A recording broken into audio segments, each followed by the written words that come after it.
Hello, sleepy soul. The night is quiet, the world is asleep, and something is waiting in the dark. Before we begin, subscribe to the channel and write your country and current time in the comments. Now listen carefully.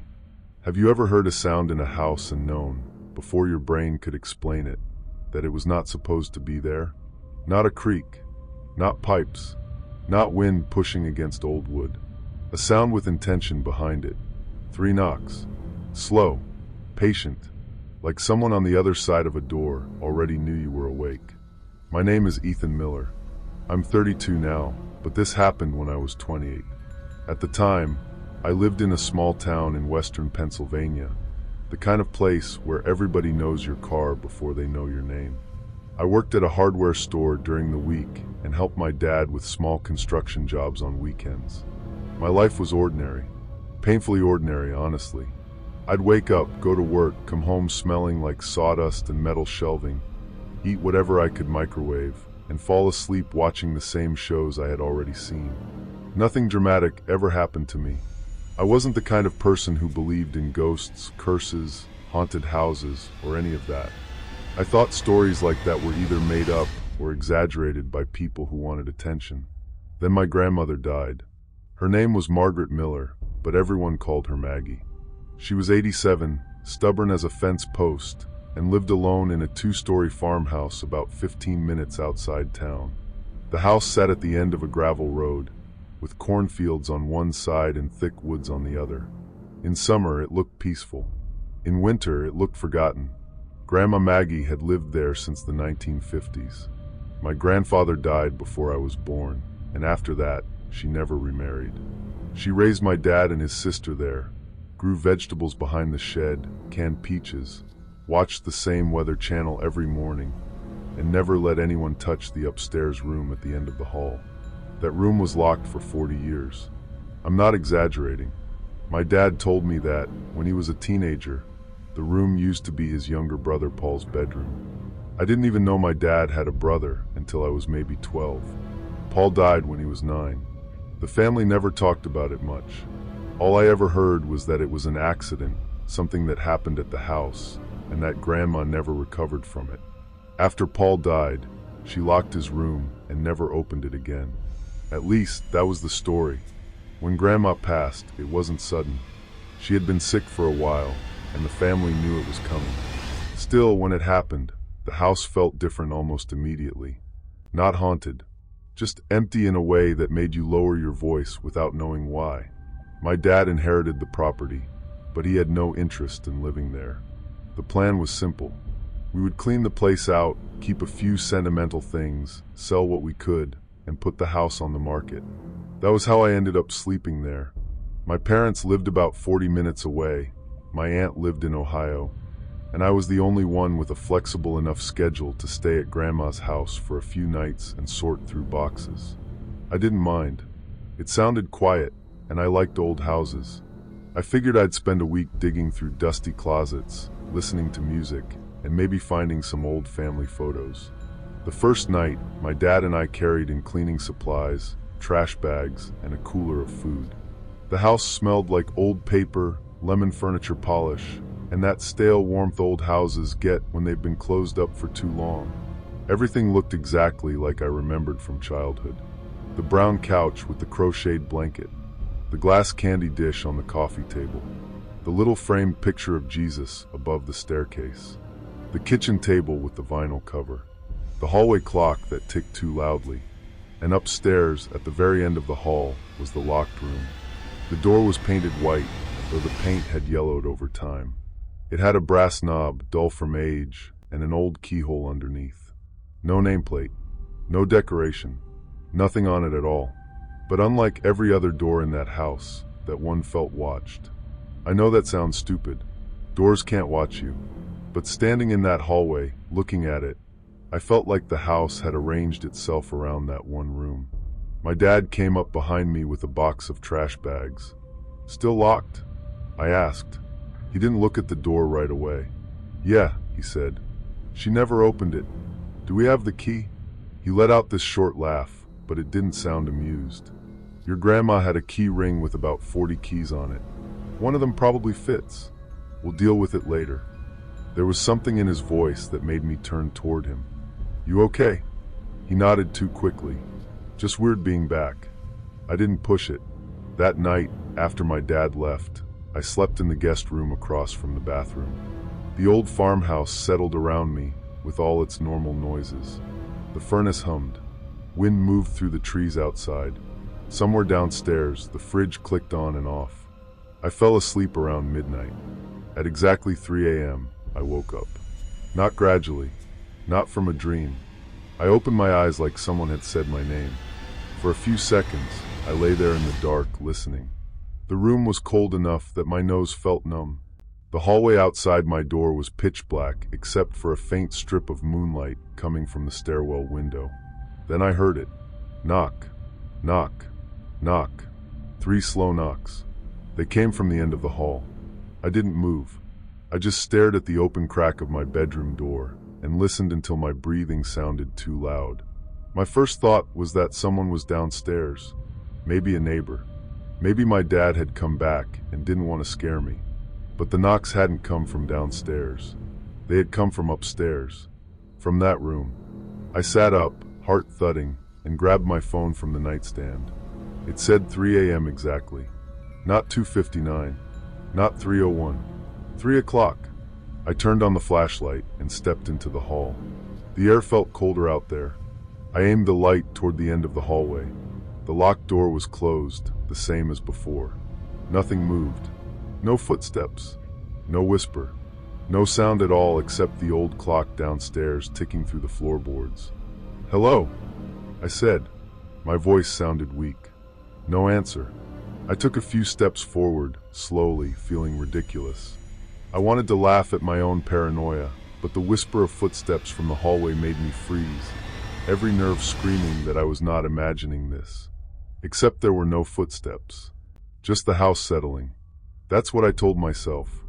I checked every room upstairs. Bathroom. My dad's old room. My aunt's old room. Linen closet. Nothing. Then I stood in front of the locked door. I don't know how to explain it, but the space around it felt different. Heavy, like the air had weight. I put my ear near the door. Nothing. I backed away, went downstairs, checked the locks, then came back up and slept with the light on. The next morning, it all felt less terrifying. That's how fear works sometimes. At night, it feels like proof. In daylight, it feels embarrassing. I called my dad while making coffee and told him what happened. He was quiet for a moment. Then he said, "Old house." "Dad, it sounded like knocking." Pipes can do weird things. There aren't pipes in that wall. Another pause. Then he said, "Just don't mess with that room until I get there." That bothered me. Why? Because I said so. My dad is not a dramatic man. He doesn't believe in ghosts either. He fixes roofs, drinks black coffee, watches baseball, and doesn't say more than he has to. So hearing tension in his voice made the whole thing feel worse. That day, I cleaned the downstairs. I packed dishes, emptied cabinets, and found stacks of old newspapers tied with twine. I kept expecting to feel silly about the knocking, but every time I walked past the staircase, I glanced upward. At noon, Mrs. Keller stopped by. She lived about a quarter-mile down the road in a blue ranch house with wind chimes on the porch. She was in her 70s and had known my grandmother for decades. She brought over a casserole because apparently that's what older women in small towns do when someone dies, even if the grieving person is a grown man eating crackers over a sink. She hugged me, told me I had my grandmother's eyes, and asked how cleaning was going. I said it was fine. Then, because I couldn't help myself, I asked, "Did Grandma ever talk to you about the locked room upstairs?" Mrs. Keller's expression changed. Not dramatically, just enough. Her eyes flicked toward the staircase. "No," she said. "Not really. Dad said it was Paul's room." She nodded slowly. "That's what it was. Do you know what happened to him?" She took a breath, looked down at the casserole dish in her hands, and said, "Your family never liked talking about it." "I know. I'm just curious." She looked at me for a long second. Then she said, "Curiosity isn't always helpful in old houses." I almost laughed because it sounded like something out of a movie, but her face was serious. Before leaving, she touched my arm and said, "Ethan, whatever is in that room, let your father handle it." Whatever is in it? She didn't answer. That night, I didn't sleep much. I tried to keep the TV on downstairs until late. Some random comedy played in the background while I sorted through photo albums on the living room floor. There were pictures of my dad as a kid, my aunt with missing front teeth, grandma holding flowers, grandpa beside a tractor. And there was Paul. I knew it was him because he looked like my dad, but smaller. Same narrow face, same dark hair. He was in a few photos, always smiling in that careless way little kids do. In one picture, he stood beside a birthday cake with 9 candles. On the back, Grandma had written, "Paul, 1978. My sweet boy." The handwriting made my chest ache. Around 11:30, I went upstairs. I left the hallway light on and shut the guest room door almost all the way. I don't remember falling asleep, but I remember waking up. My phone screen glowed beside me. 3 a.m. Knock, knock, knock. This time, I didn't get up right away. I stayed under the blanket, my whole body tight, staring at the door. The knocks were louder than the night before. Not violent, not desperate, just clear. A polite knock, like someone asking to be let out. I whispered, "No." I don't know why. For a moment, nothing happened. Then I heard something that made my skin go cold. A voice, very faint, from behind the locked door. "Ethan?" My name, not shouted, not whispered exactly, said softly like someone testing if I was awake. My heart sank into my stomach as the door clicked shut behind me in my mind, and I realized I was completely alone. Someone was watching, and I had no way out. That was the feeling. Not that the house was haunted, not that some ghost was floating around. It felt like being watched by a person, a living person. I grabbed my phone and called my dad. He answered on the 4th ring, voice thick with sleep. "What's wrong?" It said my name. "What?" "The room." Someone said my name. He didn't speak. Then, fully awake, he said, "Get out of the house." The way he said it scared me more than the voice. I didn't argue. I threw on my shoes, grabbed my keys, and rushed downstairs. The house felt too long, like the hallway had stretched. I kept expecting something to touch my shoulder. As I reached the front door, I heard the knocking again. Not from upstairs this time, from the ceiling directly above me. Knock, knock, knock. I ran outside barefoot into freezing air and sat in my truck with the doors locked until my dad arrived 20 minutes later. He pulled in fast, headlights bouncing over the gravel. He got out wearing jeans, boots, and a jacket over his pajama shirt. In one hand, he carried a crowbar. I had never seen my father look that scared. He didn't ask if I was okay. He walked straight into the house. I followed him because I didn't want to be outside alone either. We went upstairs together. The hallway light was still on. The locked door sat at the end, plain and quiet. My dad stood in front of it for a while. Then he said, "Your grandma made me promise." "Promise what?" He swallowed. "That I'd never open it while she was alive." "She's not alive." "I know." "Dad, what happened to Paul?" He closed his eyes, and for a second, he looked older than he ever had. "They said it was an accident," he said. "He fell down the stairs." I looked at the stairs behind us. But I was there. The house seemed to hold its breath. My dad looked at the locked door. I was 15. Paul was 9. He had been acting strange for weeks. Said there was a man in his room at night. Said the man stood by the closet and copied Grandma's voice. Nobody believed him. We thought he was having nightmares. My throat went dry. One night, my dad continued, I heard Paul screaming. I ran out into the hall. His door was open. He came running out like something was behind him. Then he fell. He stopped. I didn't ask for more. He rubbed both hands over his face. After the funeral, Mom locked the room. She said whatever took him was still in there. I thought grief had broken something in her. Maybe it did. I looked at the door again. Then why did you tell me to get out? My dad didn't answer right away. Finally, he said, because when you were little, maybe 5 or 6, you stayed here one weekend. In the middle of the night, Mom called me crying and told me to come get you. She said you were standing outside that door, talking to someone inside. I had no memory of that. What was I saying? She wouldn't tell me. For a long time, neither of us moved. Then my dad took the key ring from his pocket. It had belonged to Grandma. I recognized it from her purse, heavy with old keys, bottle openers, and a tiny plastic charm from Niagara Falls. He tried the first key. Nothing. Second. Nothing. Third. Nothing. The fourth key slid in. My stomach tightened. He turned it. The lock clicked. Neither of us touched the knob. I could feel my pulse in my ears, my hands trembling, as I fumbled for the flashlight in my pocket. Every second felt stretched, like time itself was conspiring against me. My dad looked at me. "Stay behind me." He opened the door. The smell came first. Dust, old fabric, dry wood, and something sour underneath.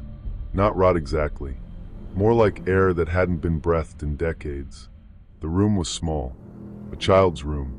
Everything inside had been preserved.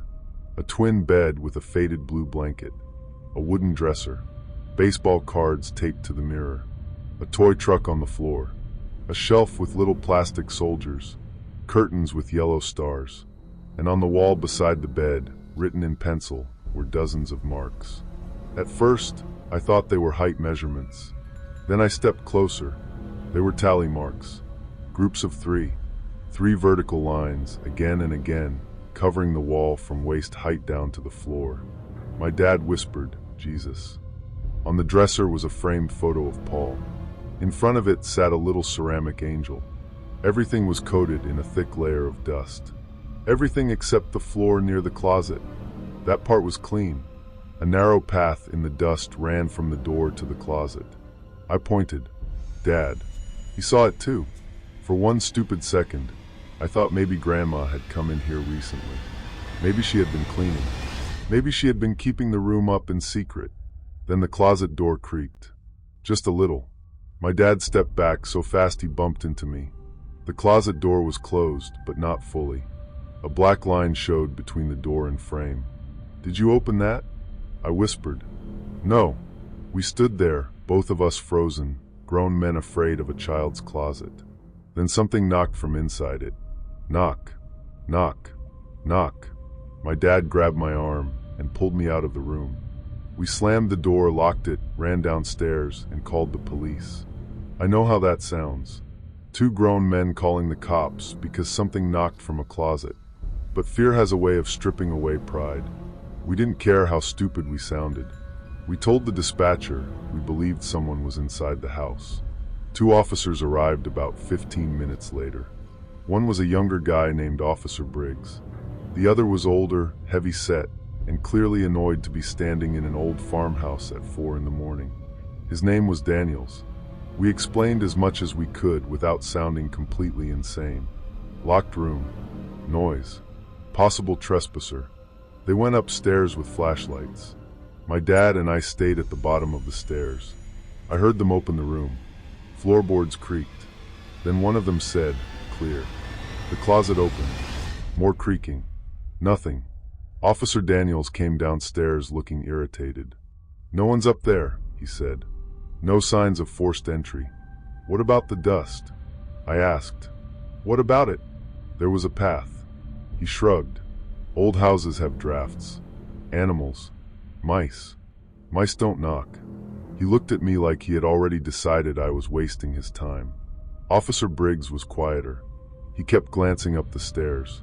Before they left, he pulled me aside and said, "I'd put cameras up if you're staying here." "Did you see something?" He hesitated. Then he said, "I saw scratch marks inside the closet door." "What kind of scratch marks?" He shook his head. "Could be old. Just don't stay alone." That should have been enough for me to leave permanently. It wasn't. People always ask, "Why didn't you just leave?" when they hear stories like this. And I get it. I used to ask the same thing. But fear doesn't happen in a clean, logical way. There was grief mixed in. Family history. A house we needed to sell. My dad trying to act calm. Me not wanting to seem weak. And underneath all of that was this awful need to understand what had really happened. The next day, my dad and I bought 3 cheap security cameras. We put one in the upstairs hallway facing the locked room, one in the living room, one outside on the porch. We also moved an old couch into the living room and agreed to sleep downstairs together that night. My mom wanted us to leave. My aunt called from Ohio and cried on speakerphone, saying the house should be burned down. My dad snapped at her, then apologized. That evening, Mrs. Keller came by again. She saw the police tire tracks in the driveway and asked what happened. My dad told her it was nothing. She didn't believe him. When she left, she handed me a folded piece of paper. "Your grandmother gave this to me 3 years ago," she said. "She told me to burn it if she died. I didn't. After she drove away, I unfolded it. It was a note in Grandma's handwriting. Not long. It said, 'If the knocking starts after I'm gone, do not answer it. Do not speak through the door. Do not open the closet. It knows our voices now.'" I read it 3 times before showing my dad. He sat down at the kitchen table and didn't say anything for almost a full minute. Finally, he whispered, "What does that mean?" The street outside looked ordinary, quiet, even comforting in the late evening light. But my gut told me something was off. I'd learned too late that danger often wears a friendly face. And that house, with its lace curtains and family photos and smell of old coffee, was starting to feel like it had been pretending for years. At 2:30 a.m., my dad and I were still awake. We sat in the living room with every light on. The camera feed from the hallway was open on my laptop. The locked room door showed clearly at the end of the upstairs hall. Nothing moved. At 2:57, the furnace shut off. The silence after it was immediate and awful. At 2:59, my dad whispered, "Maybe it won't happen." Then the laptop screen flickered. Not off, just glitched. The hallway feed warped for half a second, like the camera had been smeared from the inside. Then we heard it, not through the laptop. Above us, knock, knock, knock. My dad stood up. "Don't," I said. He didn't seem to hear me. The knocking came again. Knock, knock, knock. Then a voice spoke from upstairs. My grandmother's voice. "Tommy." That was my dad's name. Not Tom, not Thomas. Tommy. The voice was soft and tired, exactly like Grandma sounded toward the end. My dad's face changed in a way I'll never forget. All the fear drained out, replaced by something worse. Hope. "Mom," he whispered. I grabbed his arm. "Dad, no." The voice came again. "Tommy, it's cold in here." My dad started toward the stairs. I pulled him back hard. "Read the note." He looked at me like he didn't recognize me. "That's my mother." "No, it isn't." Upstairs, the locked room door clicked. On the laptop screen, the handle turned. Slowly. My dad and I watched as the door opened by itself. Just a few inches. Inside was darkness. Then something appeared in the gap. A face. I wish I could say I saw it clearly. I didn't. The camera quality was bad, the hallway light was too bright, and the angle was wrong. But I saw enough.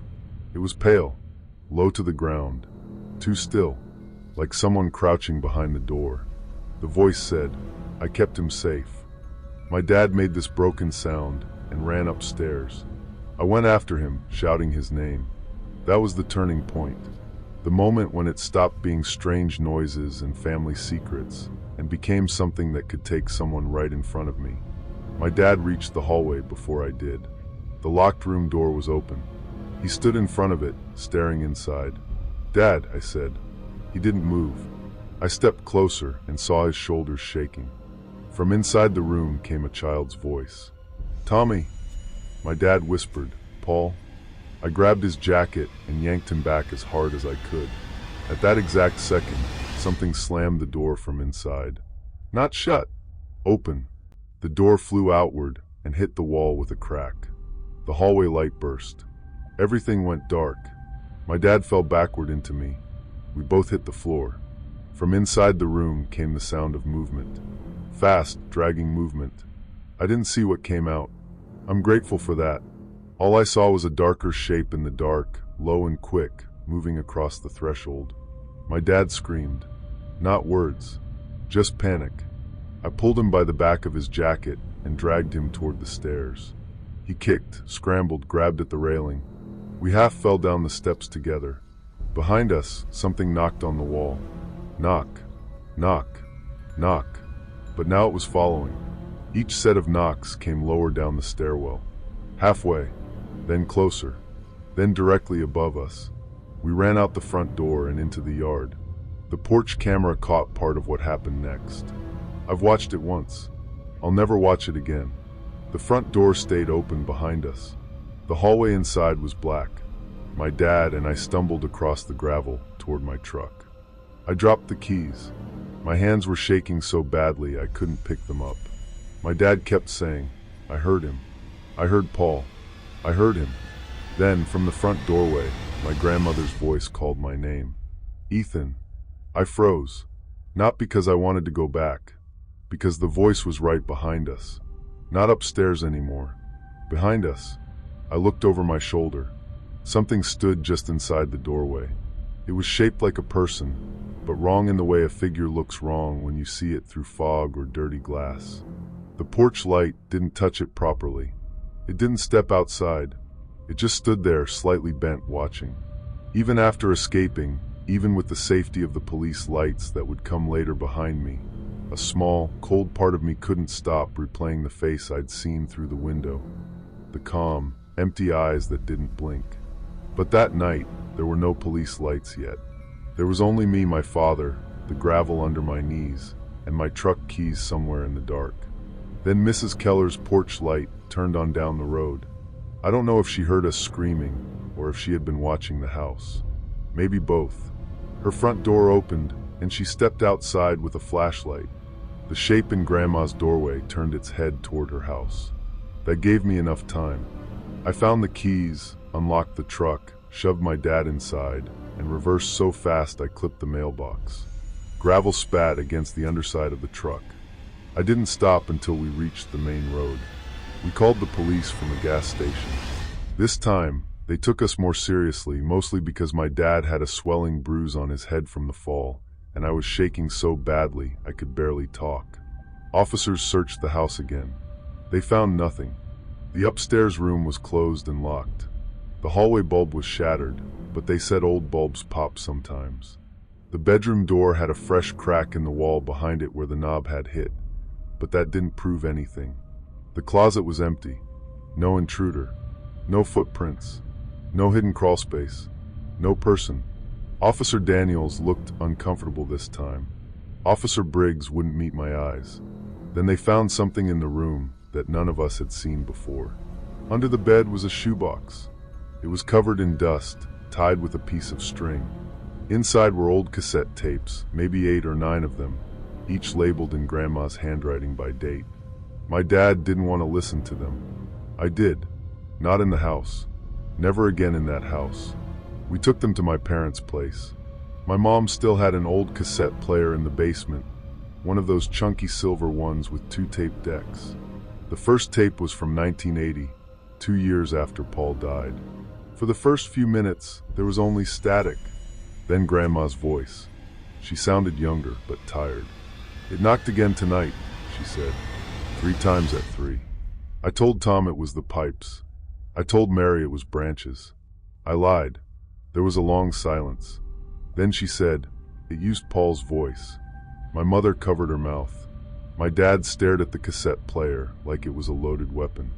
The next tape was worse. Grandma talked about hearing my grandfather, who had been dead for years, calling from the locked room. She said the voice knew things no stranger could know. It knew childhood nicknames. It knew family arguments. It knew what she had whispered beside Paul's coffin. On one tape, she said she opened the room once. Just once. She said the closet door was open, and something inside spoke with her own voice. That was when she nailed the closet shut. We went back later with a contractor, 2 officers, and Mrs. Keller standing outside refusing to come in. My dad wanted the closet wall opened. He said if there was a hidden space, an animal nest, anything we needed to know. The contractor removed the closet door. There were old nail holes all around the frame, just like Grandma had said. Inside, the walls were scratched. Not with words. with tally marks. Groups of 3. The contractor cut into the back wall and found empty space behind it. Not a room exactly. More like a narrow void between the bedroom wall and the old chimney stack. There was no proper entrance, no stairs, no way a grown person could live in there. But at the bottom of the space, wrapped in oilcloth, they found a small metal box. Inside were things that belonged to different people in our family. My dad's missing class ring, my aunt's baby bracelet, a lock of my grandmother's gray hair tied with thread, one of my childhood mittens. That was the detail that broke me. My mitten, blue with a little white stripe across the wrist. I remembered those mittens. I wore them when I was a kid. I lost one at Grandma's house, and she told my mom it probably fell behind the radiator. I had been 5. That meant whatever was happening in that house had noticed me back then, had taken something from me, had kept it. The police didn't know what to do with that. What report do you write for something like that? Recovered personal items from wall cavity. No suspect identified. That's probably all it became in some folder. My aunt refused to enter the house after hearing about the box. My mom begged my dad to sell the land as is. My dad said no one should live there again. 3 weeks later, the house caught fire. Officially, it was electrical. Old wiring in the upstairs hallway. The fire department said houses that age were full of hazards. They said we were lucky no one was inside. The house burned badly enough that restoring it would have cost more than tearing it down. My dad had the remains demolished that spring. I went there once after. Just once. The farmhouse was gone. The garden was overgrown. The gravel drive had weeds pushing through it. Where the house used to stand, there was a flat patch of dirt and foundation stones. It should have felt finished. It didn't. Near the edge of the old foundation, where the upstairs hallway would have been if the house were still there, I found 3 small stones placed in a row. Not stacked, not random. Placed. 1, 2, 3. I didn't tell my dad. Maybe I should have. Maybe it would have helped to say it out loud. But by then he was already different. Quieter. Older. Some nights, my mom said he woke up thinking he heard Paul calling him from the hallway. As for me, I moved 2 towns away. I don't stay overnight in old houses. I don't like rooms that are kept locked for no clear reason. I don't joke about knocks anymore. And every night, whether I want to or not, I wake up around 3 a.m. Most of the time, nothing happens. The room is dark. The apartment is quiet. The world is normal. But sometimes, when the heater shuts off and the building goes still, I find myself listening, waiting, because there's one part of all this I still haven't told you. About 6 months after the house burned, I was living alone in my apartment. 3rd floor, new building, security doors, neighbors on both sides. Nothing old about it, nothing connected to Grandma. I woke up at 3 a.m. I lay there, staring at the ceiling, telling myself it was just habit. Trauma, anxiety, all the words people use when they want fear to sound medical and manageable. Then someone knocked on my bedroom door. 3 times. Slow, patient. Knock, knock, knock. I didn't move. I didn't breathe. My bedroom door was open. There was no one in the hallway. But the knocking came again, closer this time. Not from the door. From inside the wall beside my bed. Knock, knock, knock. Then a voice whispered my name. It sounded like my grandmother.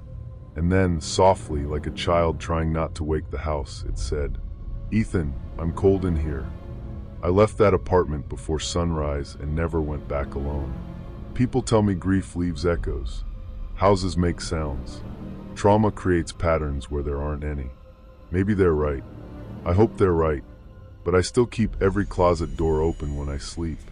I still check the walls when I move into a new place. And if I ever hear 3 knocks at 3 a.m., I don't answer. I don't speak. I don't even whisper. Because my grandmother lived with that sound for 40 years, and whatever was behind that door learned every voice in my family, including mine. Story 2. Have you ever heard something on the radio that made you stop moving? Not a song you forgot you loved, or an emergency broadcast, or one of those late-night call-in shows where lonely people talk too much. I mean something that made the room feel suddenly smaller. Something that said your name before you had a chance to turn it off. I'm 29 now, and I live in Pennsylvania, not too far from Scranton. This happened when I was 24, the summer after my grandfather passed away. I still don't like talking about it because every time I do, I feel stupid halfway through. It sounds like one of those fake internet stories people write to scare strangers at 2 a.m. But I still have the radio. It's wrapped in a towel at the bottom of a plastic storage bin in my closet. No batteries in it. Cord cut. Knobs taped down. I've moved twice since then, and both times I told myself I was going to throw it away. I never did, because a part of me is afraid that if I get rid of it, I'll hear it again from somewhere else. My grandfather's name was Harold, but everyone called him Hal. He lived alone in a little blue house on the edge of a town called Dalton. It wasn't rural exactly, but it had that half-country feeling where the houses had wide yards, the roads got dark after sunset, and everybody knew which dog belonged to which porch. Grandpa had been a quiet man for as long as I could remember. Not unfriendly, just quiet. He had this way of answering questions with 2 words and a nod, like he was saving the rest of the sentence for later. He was also one of those old guys who kept everything. Coffee cans full of screws, flashlights that didn't work, birthday cards from 1998, manuals for appliances he no longer owned. The man had 3 broken vacuum cleaners in his basement because, according to him, one of these days I'll need a part. When he died, my mom and I spent the first few weekends clearing out his house. It was sad but not dramatic. He'd been sick for a while, and by the end, everyone knew it was coming. The house felt like he had just stepped out to get the mail and never came back. His slippers were still under the recliner. His reading glasses were on the kitchen table beside a folded newspaper. The kitchen still smelled faintly like coffee and wood polish. For the most part, it was normal, boring work. Sorting things into boxes. Keep, donate, trash. My mom cried a few times when she found old photos, but mostly we just moved quietly from room to room, trying not to make the house feel emptier than it already was. The attic was the last place we tackled. Grandpa's attic was accessed by one of those pull-down ladders in the hallway. It groaned like it was personally offended every time someone used it. The air up there was hot and dry, full of insulation dust and that old cardboard smell. You could hear birds scratching around under the roofline. I went up alone because my mom's knees weren't great, and she hated tight spaces anyway. At first, there wasn't much. Christmas decorations, old suitcases, a box of my dad's college textbooks for some reason. Then, pushed behind a rolled-up rug and covered with a faded army blanket, I found the radio. It was big, not huge, but bigger than any radio people use now. Maybe the size of a shoebox, heavy, with a dark wooden case and a row of silver knobs across the front. The speaker cloth was yellowed, and the glass dial had station numbers printed in faded green. It looked like something from the 1940s or 50s. I picked it up and nearly dropped it because it was heavier than it looked. A piece of masking tape was stuck to the side, and in my grandfather's handwriting, it said, "Do not plug in." That should have been enough. But you have to understand, my grandfather labeled everything. He labeled jars of nails, extension cords, coffee filters, and one time, a container that just said "good buttons." So seeing a warning on an old radio didn't feel terrifying. It felt like Grandpa being Grandpa. I brought it downstairs and set it on the kitchen counter. My mom looked at it and said, "Oh wow, I remember that." "You do? Your grandfather used to keep it in the garage when I was little, always messing with the dials. Your grandmother hated it, said it picked up weird stations." "Weird how?" She shrugged. "I don't know. Static, foreign voices, numbers. That kind of thing." She said it casually, the way parents say things when they don't realize they're planting something in your head. I ran my thumb over the warning tape. "Think it still works?" My mom gave me that look mothers give grown sons when they're about to do something dumb. "It says don't plug it in." "Yeah, but it's probably just because the wiring is old." "Then don't plug it in." So of course I plugged it in that night. Not at Grandpa's house. I wasn't that reckless. I brought it back to my apartment in Scranton, along with a box of old photos and one of his wool coats I couldn't bring myself to donate. At the time, I lived alone in a second-floor apartment over a closed-down insurance office. It was one of those old buildings with uneven floors, radiators that clanked in winter, and windows that never fully sealed. My place wasn't fancy, but I liked it. It felt safe in the way boring places feel safe. That night, it rained hard. The kind of steady rain that turns the streetlights blurry and makes every passing car sound like it's driving through a river. I had a frozen pizza in the oven, a baseball game muted on the TV, and Grandpa's radio sitting on the floor beside the couch. I stared at it longer than I want to admit. The warning tape bothered me more at home than it had in the daylight. In my apartment, under the yellow lamp light, it looked less like a note from a careful old man and more like a warning from someone who had learned the hard way. Still, I got an extension cord and plugged it in. For a second, nothing happened. Then something inside the radio hummed. Not a clean electronic hum. More like a deep, old vibration waking up after years of sleep. The dial bulb flickered orange, dim at first, then steady. I turned the volume knob. Static filled the room. It was loud and rough, like someone tearing paper right next to my ear. I winced and lowered it. Then I turned the tuning knob slowly, watching the little red line glide across the numbers. Static. A faint burst of music. More static. A man speaking in Spanish for half a second, then gone. Then I hit a station that was perfectly clear. No static at all. Just a woman's voice. She sounded calm. Too calm. Like one of those automated weather radio voices, flat but not fully robotic. She said, County Road 6. Mile marker 11. Silver sedan. The left front tire will fail at 10:42 p.m. I froze with my fingers still on the dial. The voice repeated it. County Road 6. Mile marker 11. Silver sedan. The left front tire will fail at 10:42 p.m. Then there was a click, and the station went silent. Not static. Silent. I stared at the radio. The baseball game flashed across the TV with no sound. Rain tapped against the windows. The oven beeped in the kitchen, telling me my pizza was done. I wanted to laugh at my own reaction. It was probably some weird emergency scanner. Maybe a ham radio operator. Maybe I'd landed on some local frequency I wasn't supposed to hear. I didn't know how old radios worked, and I didn't care enough to Google it right away. I turned the dial again, but I couldn't find the station anymore. Only static. I unplugged the radio and ate half my pizza standing at the kitchen counter. At 11:15, curiosity got the better of me. I searched County Road 6 tire accident, Dalton, Pennsylvania, and found nothing. Then I checked a local Facebook group I wasn't even a member of, just the public posts. Nothing. I felt embarrassed, like I had caught myself believing in a ghost story. The next morning, my mom called while I was getting ready for work.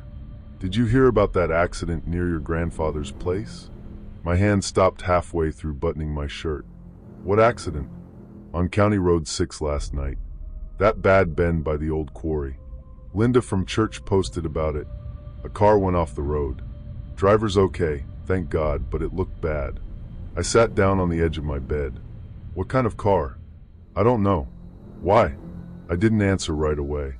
Was it a silver sedan? There was a pause. I think so. How did you know? I told her I'd seen something online.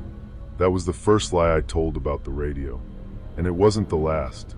For the next few days, I left it alone.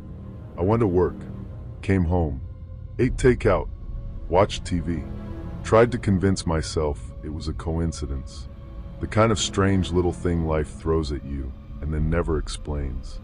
But the radio sat there on my living room floor, silent and ugly, with Grandpa's warning tape still stuck to the side. By Friday night, I couldn't stand it anymore.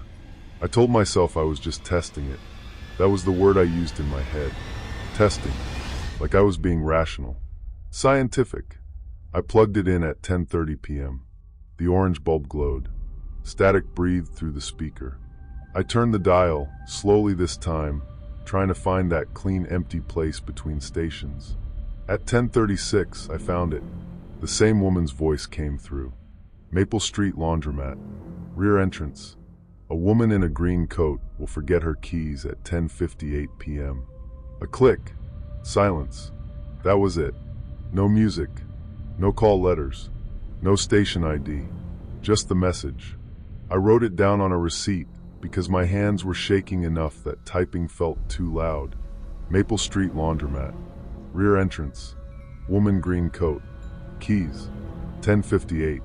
Maple Street was 6 blocks from my apartment. I told myself not to go. Then I grabbed my jacket and went. The rain had stopped by then, but the sidewalks were still wet, and the air smelled like damp concrete. The laundromat was open 24 hours, glowing harsh and white against the dark storefronts around it. I walked past the front windows and saw 2 people inside folding clothes. A college-aged guy with headphones, an older woman in a green coat. My stomach tightened. I stood across the street near a closed barber shop, pretending to look at my phone. I felt ridiculous. I felt creepy. I felt like the kind of person someone should be worried about. At 10:56, the woman in the green coat came out carrying a laundry basket. She walked to a small hatchback parked in the lot behind the building. I watched her set the basket down, pat her pockets, then look back at the laundromat. She had forgotten her keys. I actually whispered, "No." Then I saw someone step out from the shadow beside the rear entrance. A man. He was tall and thin, wearing a dark hooded jacket. He moved toward her casually, like he had been waiting but didn't want it to look that way. The woman didn't see him at first. She was looking through the glass door, probably deciding whether to leave her laundry basket outside or take it back in. Something in me reacted before I could think. I shouted, "Ma'am." Both of them turned. The man stopped. The woman looked confused. I jogged across the street, holding up my phone like I knew her. "Hey, you left your phone inside," I said loudly. "I've been trying to call you." Her face went from confused to annoyed, which was honestly perfect. "What? No, I didn't. Just come here a second," I said, and I looked past her at the man. He stared at me. The street looked ordinary, quiet, even comforting, but my gut told me something was off. I'd learned too late that danger often wears a friendly face, and there was nothing friendly in his stillness. The woman noticed him then. She grabbed her basket and hurried back toward the front of the laundromat instead of the rear door. I followed her inside. The man didn't. I explained badly. I said I thought someone was following her. I said I was sorry for scaring her.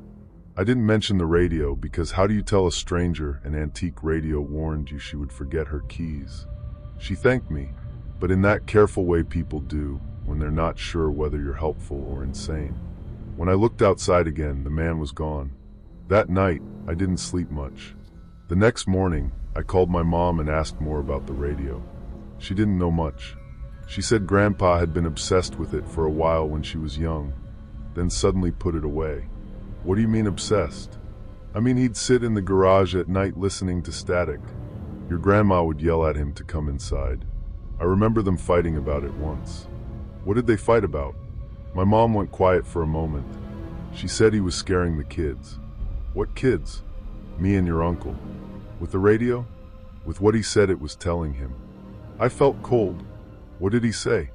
I don't remember exactly. Something about warnings. Your grandmother told him if he kept listening to that thing, it was going in the trash. A few days later, it disappeared. It didn't disappear. It went into the attic, behind a rug, under a blanket, with a warning taped to the side. I didn't plug it in again for almost a week. But after the laundromat, something changed in me. I was afraid of the radio, but I was also afraid of not listening. That's the part one still hate admitting. Because what if the next message was about someone else? What if I could stop it? That's how it gets you. Not with curiosity, with responsibility. The third message came on a Thursday. I had spent the whole day telling myself I was done with it. Then around midnight, I woke up from a dead sleep because I thought I heard static.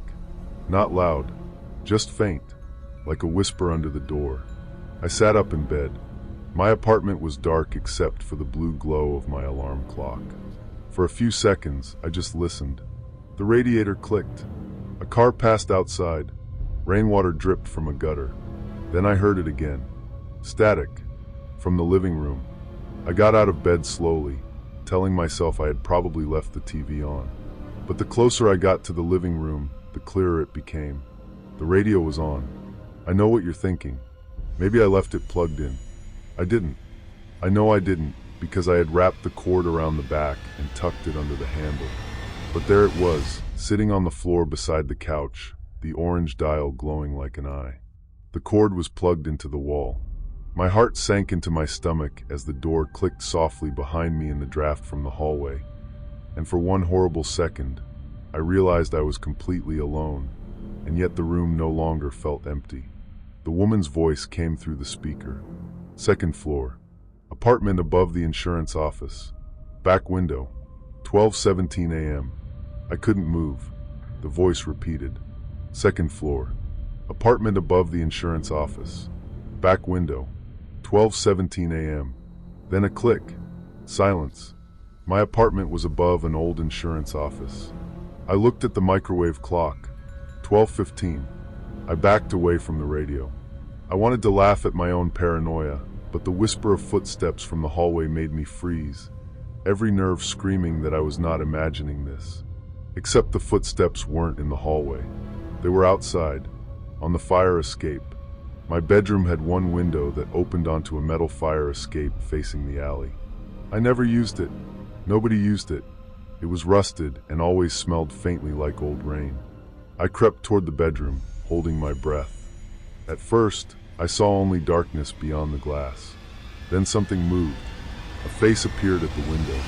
Not pressed against it. Not like in a movie.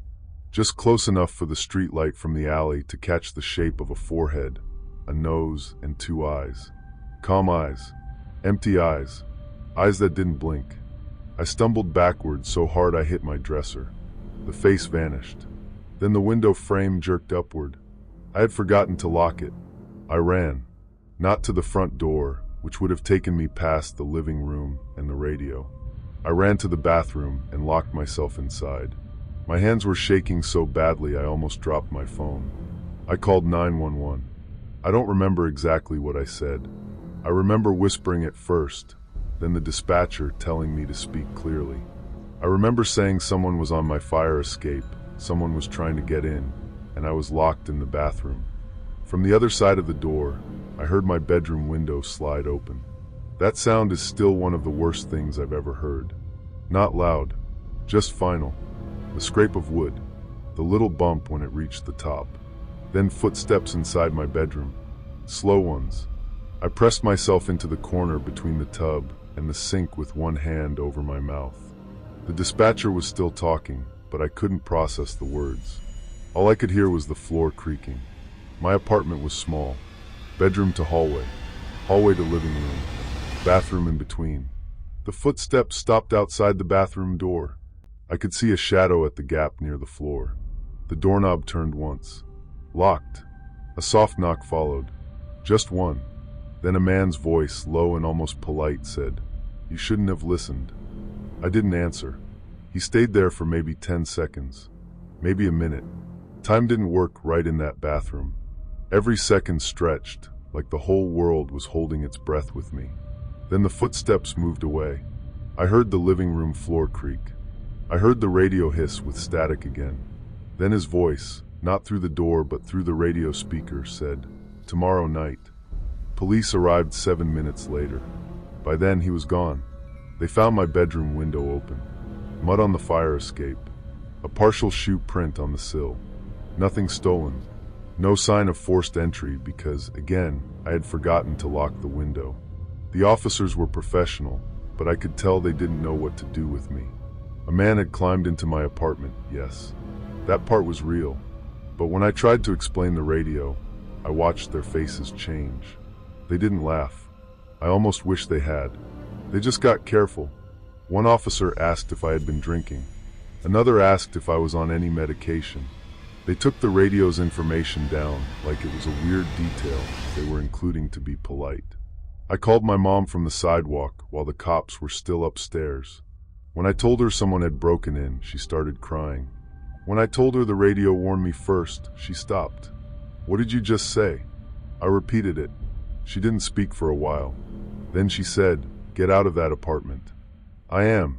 I'm going to stay with you tonight." "No," she said. "I mean, get out now. Don't go back alone. Don't touch the radio.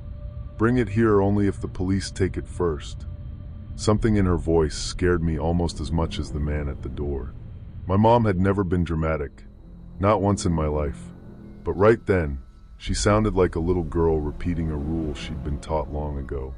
The police didn't take the radio. To them, it was just an old radio.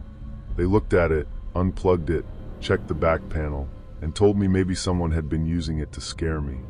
One officer suggested that someone had been inside earlier and plugged it in before I woke up, which was supposed to make me feel better but absolutely did not. I stayed at my mom's house that night. The next day, she finally told me what she remembered. When she was about 9, Grandpa started listening to that radio every night. At first, he said it picked up police chatter or weather alerts. Then he said it was warning him about things before they happened. My grandmother thought he was losing his mind. But then small things started happening. A barn fire that he drove out to before anyone called it in. A neighbor's missing dog he found trapped in a drainage ditch. A man who tried to break into the post office after midnight and ran off when Grandpa was already sitting across the street in his truck. My mom said people started looking at Grandpa differently. Not like he was crazy.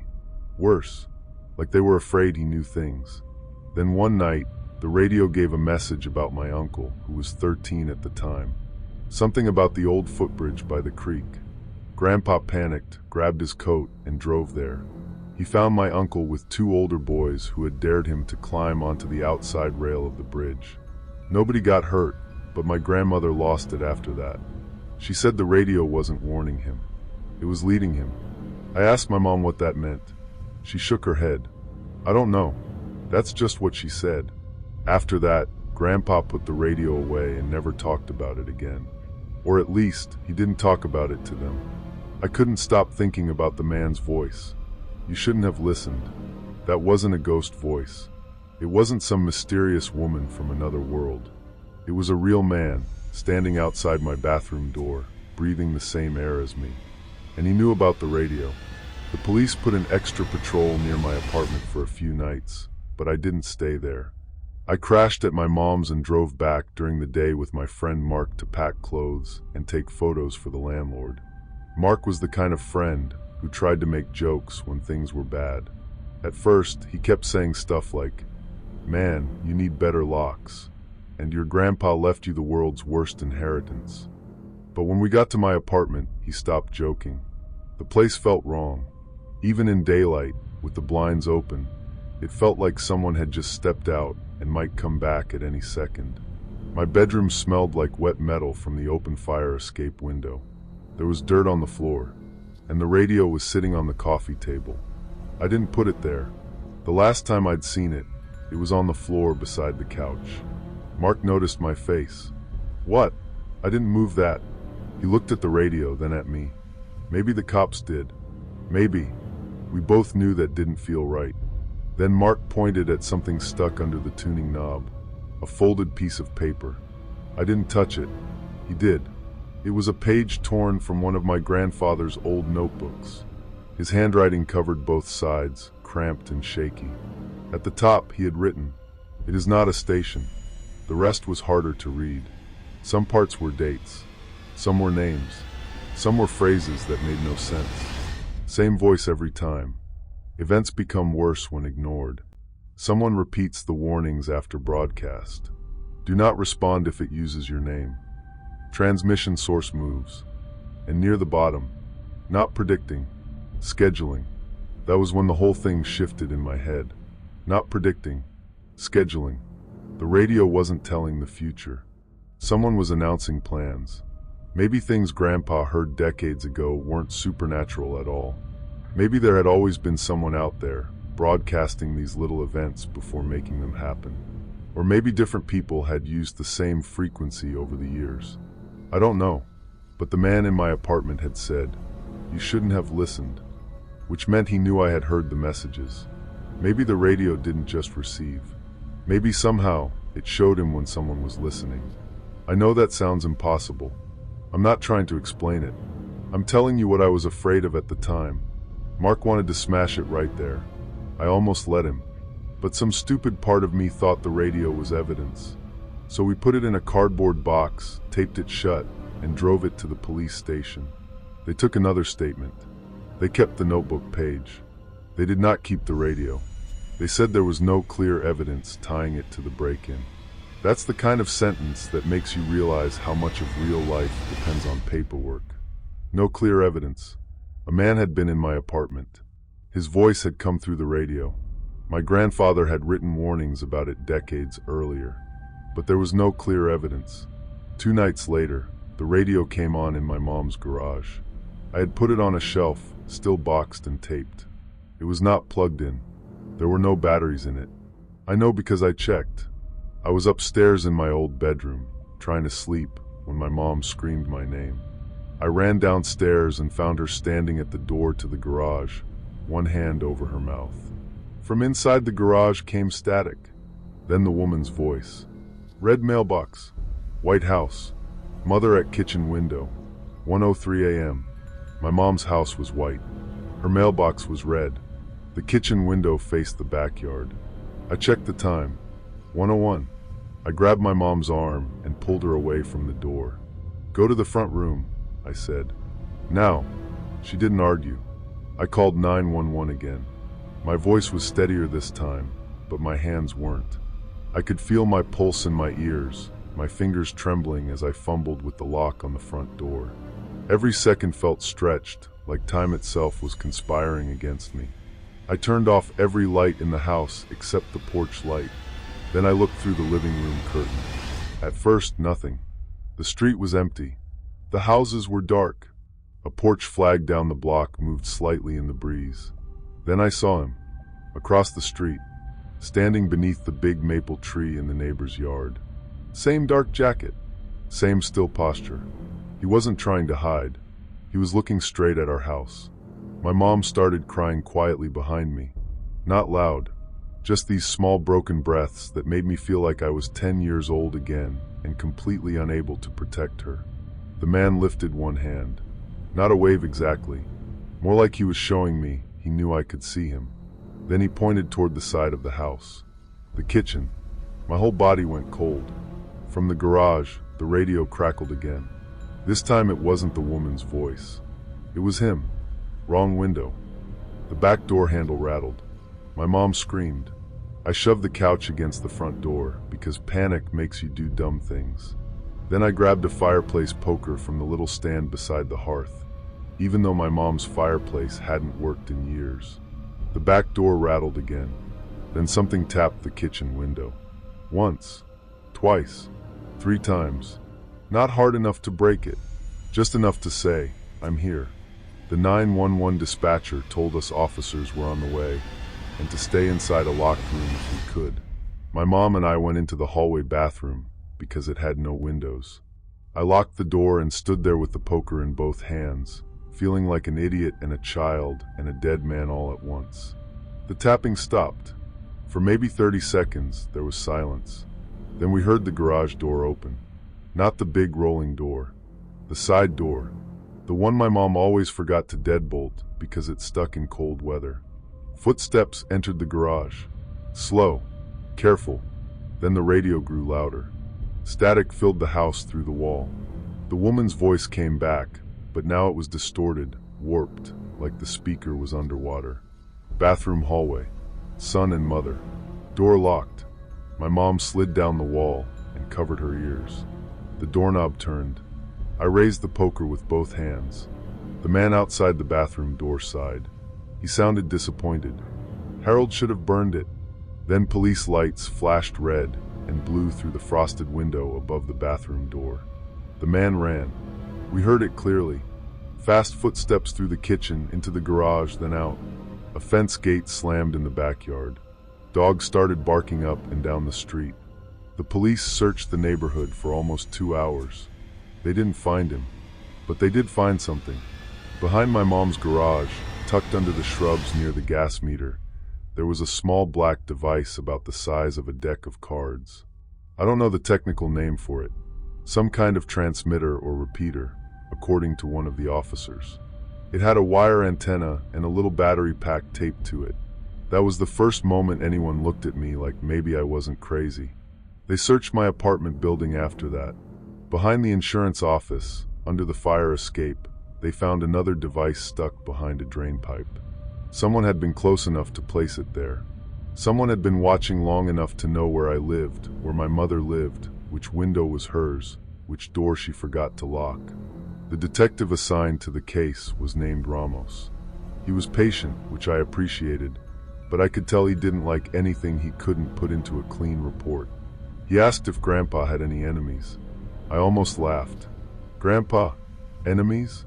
The man argued with squirrels for eating tomatoes. That was the level of conflict in his life. But then my mom remembered a name. Elliot Voss. When she said it, she looked uncertain, like she was pulling it out of a dusty box in her mind. Elliot had lived 2 houses down from my grandparents when my mom was young. He was older than her, maybe late teens back then, and obsessed with radios. Ham radios, police scanners, all of it. My grandfather had known him. Not well, but enough that they'd talk over fences about antennas and frequencies. Then Elliot's family moved away. Or that's what everyone thought. Detective Ramos found the name in old property records. Elliot Voss would have been in his 70s by the time this happened. No current address in the immediate area. No recent driver's license photo. No easy answers. But here's the thing. The man at my window was not in his 70s. He moved too fast. His voice sounded younger. Maybe 40s. Maybe 50s. Ramos thought maybe it was Elliot's son. Or someone using his equipment. Or, as he put it, someone with knowledge of your grandfather's past and too much interest in your family. That sentence still bothers me. Too much interest in your family. Like it was a hobby. Like collecting stamps. For a while, nothing happened. I moved out of my apartment. My mom installed cameras and new locks. I slept badly. I jumped every time a car slowed down outside. We gave the radio to the police for a few weeks, but eventually they returned it because, again, old radio, unclear evidence. The devices they found were real. The break-ins were real. The man was real. But the radio itself remained legally meaningless. Before giving it back, Ramos told me their tech guy had looked inside. Most of the parts were original, but not all. Someone had modified it years ago. There were newer components hidden behind the old panel. Not new, but newer than the radio should have had. Maybe 1970s or 80s. Maybe later. It could receive on frequencies normal radios couldn't, and possibly transmit a weak signal when powered. That was the part that made me feel sick. When powered. Every time Grandpa listened, someone may have known. Every time I listened, someone may have known. The final broadcast happened 3 months later. By then, I was living in a different apartment. 3rd floor. No fire escape. Better locks. Cameras in the hallway. I had stopped checking local news obsessively. I wasn't fine, but I was functioning. The radio was in my closet, wrapped in a towel. Cord cut. No batteries. I woke up at 3:22 a.m. to static. I didn't move at first. I just opened my eyes and stared at the dark ceiling. There are moments when your brain refuses to accept what your ears are hearing. It tries to fold the sound into a dream, or the air conditioner, or a truck outside. But it was static, soft, patient, coming from the closet. I got up and turned on every light in the bedroom. My hands were already shaking. The closet door was cracked open. I don't leave closet doors open now. Ever. But back then, maybe I had. I can't swear either way. The radio was inside the bin, still wrapped. The static came through the towel. I didn't touch it. The woman's voice spoke, muffled but clear. 3rd floor. New apartment. Listener awake. 3:24 a.m. My knees almost gave out. Then another voice came through. A man's voice. Not the one from my bathroom. Older. Closer to a whisper. Daniel. That's my name. I backed away.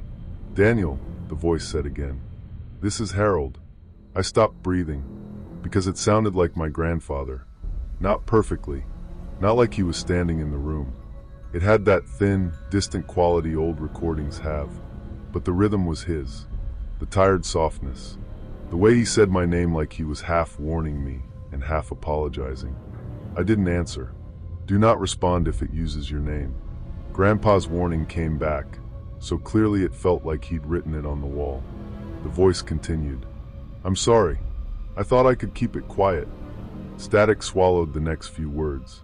Then clearer. Don't listen after the bell. A tone sounded through the speaker. One clean bell chime. Then another. The radio dial glowed orange through the towel. I grabbed my phone and called Detective Ramos. I had kept his card in my nightstand. It went to voicemail. I called 911 instead. While I was on the phone, the radio started playing sounds that weren't voices. Footsteps. A door opening. My own voice from months earlier saying, Ma'am. The laundromat. Then my mother screaming. Then the man at the bathroom door saying, Harold should have burned it. It wasn't predicting now. It was replaying, collecting, using. The dispatcher told me officers were coming. I stood in the hallway outside my apartment, barefoot, shaking, refusing to stay in the same room as that thing. Then the elevator at the end of the hall dinged. My building's elevator had a soft chime. I heard it every day and never thought about it. That night, it sounded like a dinner bell. The doors slid open. A man stepped out. He wore a gray maintenance jacket and a baseball cap. For one stupid second, I almost believed he was supposed to be there. That's how danger gets close. It borrows uniforms. It walks calmly. It lets your brain explain it away. Then he looked up at me. Same eyes. Calm. Empty. Not blinking. I ran. I didn't run toward my apartment. I ran toward the stairwell at the opposite end of the hall. My bare feet slapped the carpet. Behind me, I heard him move faster. He didn't shout. That was somehow worse. I hit the stairwell door with my shoulder and nearly fell down the first flight. I caught the railing and kept going. Second floor. First floor. My lungs burned. The dispatcher was still on the phone, her voice distant and tinny. At the bottom, I shoved through the exit door into the parking lot. Cold air hit me. I ran toward the main street, waving my arms like a lunatic at the first car I saw. It was a rideshare driver dropping someone off. He braked hard, and I slammed my hand on his hood. Call the police. I yelled. Please call the police. The driver locked his doors at first, which honestly, I don't blame him for. I must have looked insane. Barefoot, sweating, holding a phone, looking back at the building every 2 seconds. Then he saw the man come out behind me. The man stopped under the entrance light. He looked at the driver, then at me. Then he smiled. Not big, not dramatic, just a small, tired smile, like this had all become inconvenient. Police turned onto the street less than a minute later. The man walked away before they reached him. Not ran, walked, around the side of the building, into the dark between the dumpsters and the neighboring complex. They searched for him again. Again, they didn't find him. But this time, they found something in the elevator. A key ring. On it was a maintenance key for my building, a small flashlight, and a laminated card with no name. Just a frequency written in black marker. Ramos came in person the next morning. He looked exhausted. They traced the maintenance jacket to a stolen service van found abandoned 2 towns over. The van had radio equipment inside. Portable transmitters, scanners, printed maps, notebooks full of addresses and times. My name was in one notebook. My mother's name was in another. My grandfather's name appeared again and again, going back years. Harold heard. Harold stopped listening. Grandson listening. Mother responsive. Listener escalates. That word made me want to throw up. Listener. Not victim. Not person. Listener. Ramos said they believed it was more than one person. Maybe a small group. Maybe one main offender with others helping. The notebooks referenced operators, relays, and scheduled events. Some entries went back decades, copied from older journals. Elliot Voss's name appeared on several pages. But Elliot himself had died in 2009. So whoever came after us had inherited something. Equipment, notes, obsession, a game. That was the closest explanation I ever got. Not ghosts, not demons, people. Just people with time, equipment, patience, and a desire to make others afraid. And somehow that was worse. Because ghosts are supposed to be rare. Monsters are supposed to hide in stories. But people are everywhere. The police kept the radio after that. Officially, it was evidence connected to stalking, unlawful entry, and whatever other charges they could make stick if they found the person responsible. Unofficially, Ramos told me to stop asking about it. He didn't say it cruelly. He just looked at me across the little interview room and said, "Daniel, some things are better handled by not feeding them." I asked if they caught him. He said, "Not yet." That was almost 5 years ago. They never called to tell me they had. My mom still lives in the same house, but she has cameras now. Motion lights. A security system that announces every door and window. She says she feels safe, but she doesn't sit by the kitchen window at night anymore. I still don't sleep well when it rains. I don't listen to radios. Not in cars, not in stores, not even as background noise. If I walk into a place and hear static between stations, I leave. I know how that sounds. I don't care. Sometimes, late at night, I think about my grandfather sitting alone in his garage, listening to that old radio hiss and whisper. I used to imagine he was just a lonely old man with strange habits. Now I wonder how many times he got in his truck because a voice told him something was going to happen. I wonder how many times he stopped it, and I wonder how many times he was too late. A few months after the last incident, my mom found one more thing while cleaning out Grandpa's desk. It was an envelope with my name on it, tucked behind the drawer. Inside was a photo of me as a kid, sitting on Grandpa's lap in his recliner. On the back, he had written, "If you find the radio, don't be brave. Be gone." I wish I had read that first. Even after escaping, even with the safety of police lights behind me, a small, cold part of me couldn't stop replaying the face I'd seen through the window. The calm, empty eyes that didn't blink. That's what stays with me the most. Not the radio, not the static, not even the voice that sounded like my dead grandfather. It's the fact that the man outside my window wasn't angry. He wasn't frantic. He wasn't out of control. He was patient.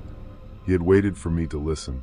And I think somewhere out there, someone is still broadcasting. Maybe not through my grandfather's radio anymore. Maybe through something newer, cleaner, something nobody would think twice about. A baby monitor, a police scanner, a smart speaker, an old walkie-talkie found in a basement. And maybe one night, someone will hear a calm voice telling them where something terrible is about to happen. They'll tell themselves it's a prank, then a coincidence, then a warning. And by the time they understand it's an invitation, it will already know they're listening. Story 3. Have you ever stayed in a house where the silence felt planned? Not peaceful, not empty, planned. Like every creak in the floorboards, every tick from the wall clock, every breath you took had already been expected by someone else. I was 16 when my parents sent me to spend the summer with my grandparents in northern Michigan, in a little town called Bellwether, though calling it a town is generous.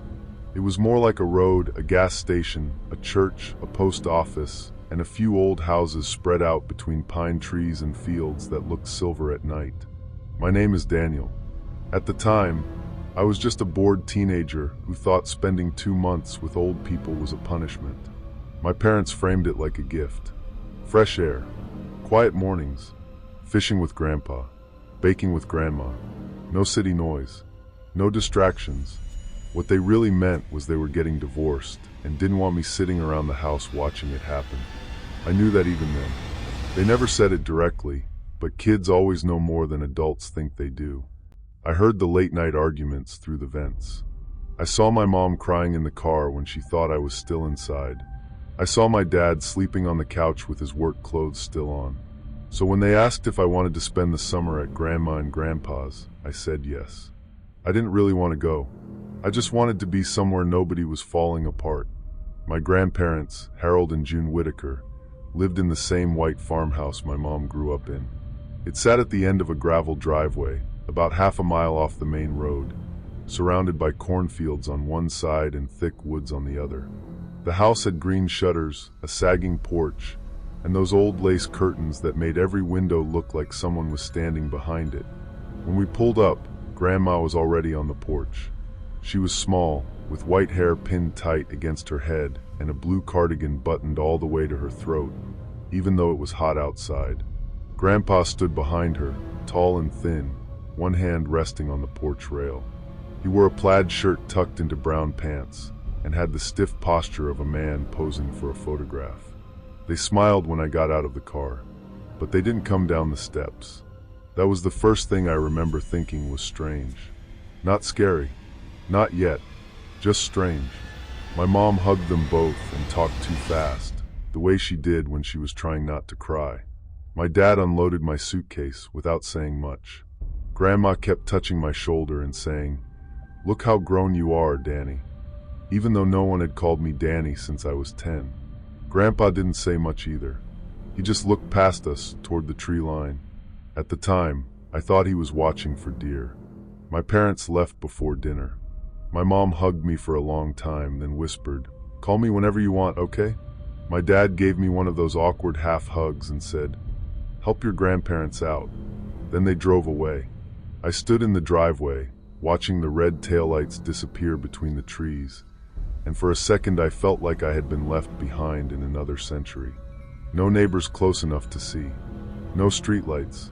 No sound except crickets and wind moving through the corn. Grandma put a hand on my back and said, "Come inside before it gets dark." The way she said it made me turn around. "Why?" I asked. She blinked, like she hadn't expected the question. "Oh," she said, "mosquitoes." Grandpa was already locking the front door. That first evening was normal enough to make me feel stupid for being uneasy. The house smelled like old wood, lemon cleaner, and something faintly sweet, like dried apples. My room was upstairs at the end of the hall, the same room my mom had as a teenager. There were still faded outlines on the walls where posters had once hung, and a wooden dresser with a mirror that made the room look darker than it was. Grandma made dinner, or at least she made dinner for me. Chicken, mashed potatoes, canned green beans, and lemonade in a glass pitcher. She placed a full plate in front of me at the kitchen table, then sat across from me with empty hands. Grandpa sat at the head of the table. He had no plate either. I looked from one to the other. "Aren't you eating?" I asked. Grandma smiled. "We had a late lunch." Grandpa nodded once. I accepted that because old people did weird things. They ate soup at 3 p.m. and called it supper. They woke up before the sun for no reason. They watched the weather like it was a TV show. So I ate alone while they watched. Not in a mean way. Not exactly. But they watched every bite. Grandma asked questions about school and my friends, and whether I had a girlfriend. Grandpa barely spoke, but every now and then his eyes drifted toward the kitchen window. It looked out over the backyard and the woods beyond it. The sun had already gone down, but the sky was still gray-blue. At some point, Grandma noticed him looking and said softly, "Not yet, Harold." He turned back to his folded hands. I stopped chewing. "What's not yet?" I asked. Grandma's smile came back too quickly. "The storm," she said. "Your grandfather can feel storms in his knees." There was no storm that night. Not a cloud in the sky. I went to bed around 11, mostly because there was nothing else to do. My phone barely had service, and the Wi-Fi password Grandma gave me didn't work. When I asked about it, Grandpa said the router had been acting up, but he didn't sound like he cared whether it ever worked again. I lay in bed listening to the house settle. Old houses make noise. Anyone who's slept in one knows that. Pipes knock. Floors pop. Wind pushes against loose windows. At first, every sound made me look toward the door, but eventually I got used to it. Then sometime after midnight, I woke up. Not fully, just enough to know the room was different. The air felt colder. The hallway outside my door had a faint yellow glow from the nightlight Grandma had plugged in near the stairs. I could hear a low murmur from downstairs. Voices. I got out of bed and opened my door a crack. The upstairs hallway looked empty. but the voices came clearly from below. Not arguing, not even talking normally, whispering. I stepped out and moved to the top of the stairs. From there, I could see part of the living room. Grandma and Grandpa were standing side by side at the front window, perfectly still. The curtains were pulled open. They weren't talking anymore. They were just staring out into the dark. The clock in the hallway ticked behind me. Tick, tick, tick. Then Grandma said, so quietly I almost didn't hear it, "Do you think he'll come tonight?" Grandpa answered, "He always comes when there's new blood in the house." My heart gave one hard beat. I wanted to laugh at my own paranoia, but the whisper of footsteps from the hallway made me freeze, every nerve screaming that I was not imagining this. Except the footsteps weren't behind me. They were outside, on the porch. Slow, soft, measured. The kind of steps someone takes when they don't want to be heard. Grandpa reached for the lamp and switched it off. The living room went black. I backed away from the stairs and slipped into my room as quietly as I could. I shut the door, climbed into bed, and pulled the blanket up like a kid. I kept telling myself I had misunderstood. Maybe Grandpa said something else. Maybe the porch was just wood expanding in the night air. But then I heard 3 knocks. Not loud, not urgent, just 3 gentle taps on the front door. Knock, knock, knock. No one answered. I didn't sleep for hours. In the morning, sunlight made everything seem ridiculous. Grandma was humming in the kitchen. Grandpa was outside near the barn, tightening something on an old tractor. Birds were making noise in the trees. The whole house smelled like coffee and toast. I came downstairs and found a plate waiting for me. Eggs, toast, bacon. Again, nothing for them. Grandma poured me orange juice. I watched her hands. They were steady. "Did someone come by last night?" I asked. Her smile didn't move, but her eyes did. They flicked toward Grandpa through the window. "Last night, I heard knocking." She set the carton down.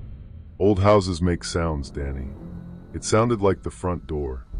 Grandpa stepped into the kitchen right then, wiping his hands on a rag. "What sounded like the front door?" I looked at him, then at Grandma. "Knocking," I said. For a few seconds, neither of them spoke.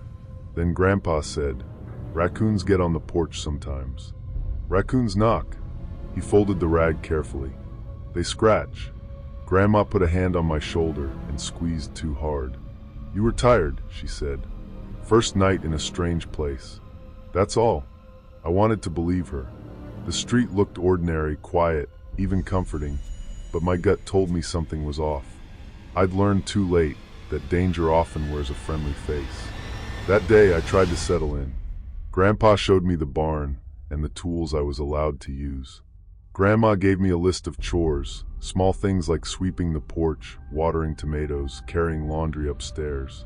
The farmhouse had no central air, so the windows stayed open during the day, and the whole place filled with heat and the smell of grass. By afternoon, I almost forgot about the knocking. Almost. Then I noticed the locks. There were locks everywhere, not just normal locks on the doors. Extra deadbolts, slide chains, hook latches at the top and bottom, a wooden bar that fit across the back door. Every first-floor window had a small screw drilled into the frame, so it could only open about 4 inches. The basement door had a padlock on the outside. I asked Grandpa about it while we were putting tools away. He didn't look at me. Had some break-ins years ago. Out here, people go where they think nobody's watching. That was the kind of sentence adults say when they want a conversation to end. But I kept looking. There were little habits my grandparents had that didn't make sense. Grandma never left a room without checking the windows.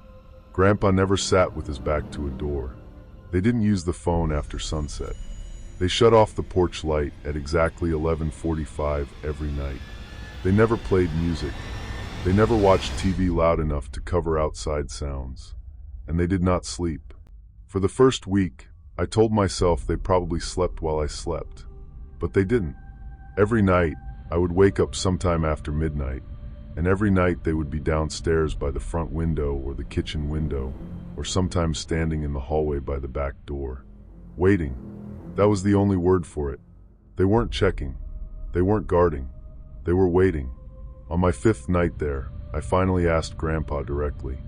We were sitting on the porch in the evening, watching bugs collect around the yellow light. He was sharpening a pair of garden shears with slow, careful strokes. "Grandpa, who's the visitor?" The shears stopped. For the first time since I arrived, he looked scared. Not annoyed, not confused. Scared. "Where did you hear that?" he asked. I swallowed. "You and Grandma said it." "When?" "At night." He stared at me for so long I thought he might yell. Instead, he leaned forward and lowered his voice. "You don't get out of bed after midnight. You understand?" I tried to laugh. "Why?" "Because I'm telling you." "But who is it?" Grandma opened the screen door behind us. "Harold." He turned toward her. She shook her head once. That was all. The conversation was over. That night, Grandma brought me warm milk before bed. I remember that because I thought it was funny in an old-fashioned way, like something from a movie. She stood in my doorway holding the mug with both hands. "It helps with sleep," she said. "I'm not really tired. Drink it anyway." I took it because she looked like she might cry if I didn't. She watched until I swallowed a few mouthfuls, then smiled. "Good boy." The milk tasted normal at first, then bitter. Just a little. I stopped drinking. After she left, I poured the rest into the plant on the windowsill. I didn't sleep that night. Not really. I lay still with my eyes half closed, listening. Around 12:30, the floor outside my room creaked. My door opened about an inch. Someone stood there. I could see a thin line of Grandma's face in the gap, pale in the hallway light. She watched me for maybe 30 seconds.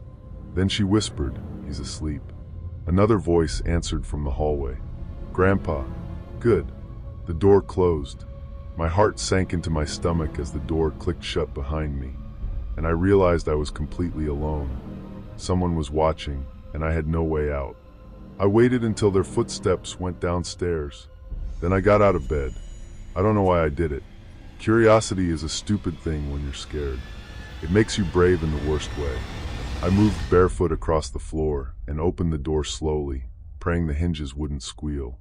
Downstairs, the house was dark. No lamps, no TV, just moonlight across the floorboards. Grandma and Grandpa stood at the front window again. This time, the curtains were fully open. Grandpa held something in his right hand. A shotgun. I froze halfway down the stairs. Outside, beyond the porch, the driveway was empty. The yard was silver with moonlight. The cornfield shifted in the breeze. Nothing moved. Then Grandma raised one hand and waved. Not at me, at someone outside. My skin went cold. Grandpa said, "June, don't." Grandma whispered, "Maybe he'll go if he sees we remember." Then, from somewhere beyond the porch, a man's voice said, "You remember every year." I almost made a sound. The voice was close. Too close. It came from just outside the front door. Grandpa lifted the shotgun. "Leave," he said. The man outside laughed softly. Not like a movie villain. Not loud or wild. Just amused. Not until I meet the boy. I ran back upstairs. I don't remember choosing to. One second I was on the stairs, and the next I was in my room with the door locked, my hand over my mouth. I grabbed my phone. No service. Of course. I went to the window and pushed it open, but it only rose 4 inches because of the screw in the frame. I pressed my face to the gap and looked down. The roof over the porch sloped beneath my window. I thought maybe I could climb out, drop down, run to the road. Then I saw him. A man stood in the front yard, just beyond the porch steps. He was tall and thin, wearing a dark jacket despite the summer heat. His hair was either gray or very blonde. I couldn't tell in the moonlight. His face was tilted up toward my window. He knew exactly where I was. Even after escaping, even with the safety of the police lights behind me, a small, cold part of me couldn't stop replaying the face I'd seen through the window. The calm, empty eyes that didn't blink. But that night, there were no police lights. Just him, looking up at me. He raised one hand. His fingers opened and closed in a slow little wave. I dropped to the floor and crawled away from the window. The next morning, I confronted them. I waited until breakfast was on the table, and the sun was bright enough to make me feel less afraid. "Who was that man?" I asked. Grandma dropped a spoon. Grandpa closed his eyes. For a moment, the kitchen felt airless. Then Grandpa said, "You need to forget what you think you saw." "No." He opened his eyes. I had never said no to him before. I was shaking, but I kept going. He said he wanted to meet me. Grandma made a small sound and sat down hard. Grandpa looked at her, and something passed between them. Some old agreement breaking.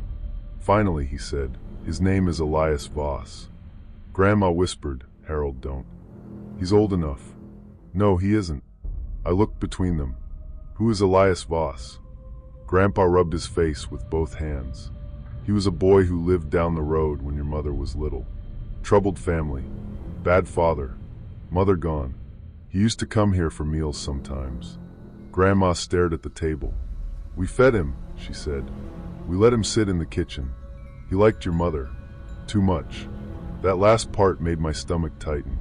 Grandpa continued, "When your mom was 13, Elias tried to take her. She was walking back from the mailbox. He pulled up in his truck and told her your grandmother had sent him. She knew something was wrong and ran into the field. He chased her. Grandma's eyes filled with tears, but she didn't wipe them. She hid in the corn," she said. "All afternoon." Grandpa's jaw worked. "They caught him that night. He had rope in the truck, blankets, a knife. He was 17. I didn't say anything. The kitchen suddenly seemed too bright. "What happened to him?" I asked. "Juvenile detention first," Grandpa said. "Then prison later for other things. He got out 19 years ago." 19 years? Grandma nodded slowly. "He came back the first summer after he was released." I thought of the voice outside. "You remember every year. He comes every summer?" Grandpa looked toward the window. "Always around the same week. Usually at night. Usually he knocks. He wants us to know he can still get close." "Why didn't you call the police?" "We did," he said. "Many times. And he never stays long enough. Never leaves evidence. Never says enough to count as a threat. Sometimes we don't even see him. Just hear him." Grandma whispered, "Sometimes he leaves things." My mouth went dry. "What things?" Grandpa gave her a warning look, but she stood up and walked to the pantry. From behind a stack of canned tomatoes, she pulled out a metal cookie tin.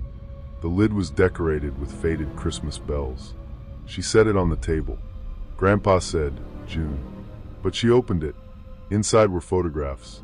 Dozens, maybe hundreds. Old ones, new ones. Some curled at the edges, some printed on glossy paper. Some faded like they had sat in a glove compartment for years. Grandma's hands shook as she spread a few across the table. The first photo was of their house from the road. The second was Grandma hanging laundry. The third was Grandpa asleep in a lawn chair on the porch, though from what I had seen, I wondered if that had been staged years ago. Then I saw my mom, not as an adult, as a teenager, standing near the mailbox with a backpack over one shoulder. The photo had been taken from the trees. I pushed it away. Then I saw one from 3 days earlier. Me, in the upstairs bedroom window. I was wearing the shirt I had worn my second night there, looking down at my phone. The picture had been taken from the yard. For a few seconds, I couldn't breathe. "Why didn't you tell my parents?" I asked. Grandpa didn't answer. Grandma did. "Your mother knows." That hurt more than I expected. I called my mom that afternoon from the landline. Grandpa stood in the hallway while I dialed, which made me feel like a prisoner. My mom answered on the third ring. The second she heard my voice, she knew. "What happened?" she asked. "You knew about Elias Voss?" Silence. That was enough. "Daniel, why would you send me here?" Her voice cracked. "Because he hadn't come close in years. Because your grandparents said they could handle it. Because I thought." "You thought what?" I heard her crying quietly. "I thought he was focused on them. Not you." That sentence stayed with me. Focused on them. Like he was weather. Like he was an illness. Like he wasn't a man standing outside my window. "I want to come home," I said. "I'll talk to your father." "No." I want to come home now. I'm 3 hours away, honey. Your dad has the car today. I'll figure it out." In the background, I heard my dad's voice, sharp and impatient. My mom covered the phone. I looked at Grandpa. He was watching the front door. "Mom," I said, "please." She came back on the line. "Pack your things. I'll be there tomorrow morning." Tomorrow morning. That sounded both soon and impossibly far away. After I hung up, Grandpa said, "You should have told us before calling." I laughed then, but it came out wrong. "You people are insane." Grandma flinched. I felt bad for exactly 1 second. Then I thought of the photo of me in the window. That night, they didn't give me milk. They didn't pretend everything was fine. Grandpa moved a chair against the front door after locking it. Grandma checked every window twice. The shotgun stayed on the kitchen table. I packed my suitcase and kept it by the bed. At 10 p.m., Grandpa came upstairs. "You hear anything tonight, you stay in this room," he said. "No." His face hardened. "What?" "If I hear something, I'm calling 911. The phone lines go dead sometimes. Then I'll run. You won't make it to the road in the dark." There was no anger in his voice. That was the worst part. He was just stating a fact. I slept in my clothes, shoes on, backpack beside me. My phone had one bar near the window if I held it high enough, so I typed 911 into the keypad and left my thumb hovering near call. Around 1:10 a.m., the house phone rang. It was so loud in the silence that I almost dropped my cell. 1 ring, 2, 3. Nobody answered. It stopped. Then it rang again. This time, Grandma screamed. Not long.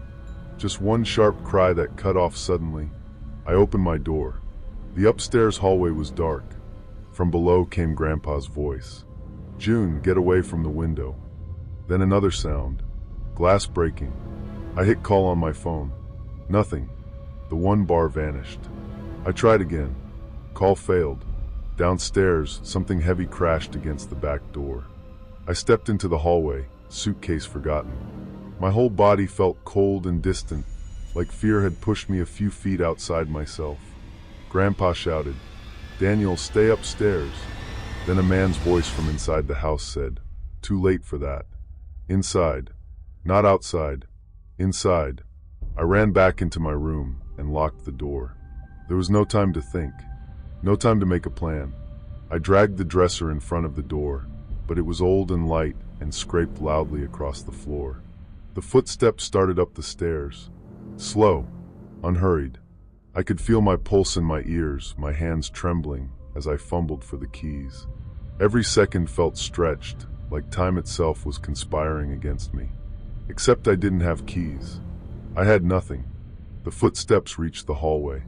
A floorboard creaked outside my door. Then came 3 gentle taps. Knock, knock, knock. A voice said, "Danny." It was him.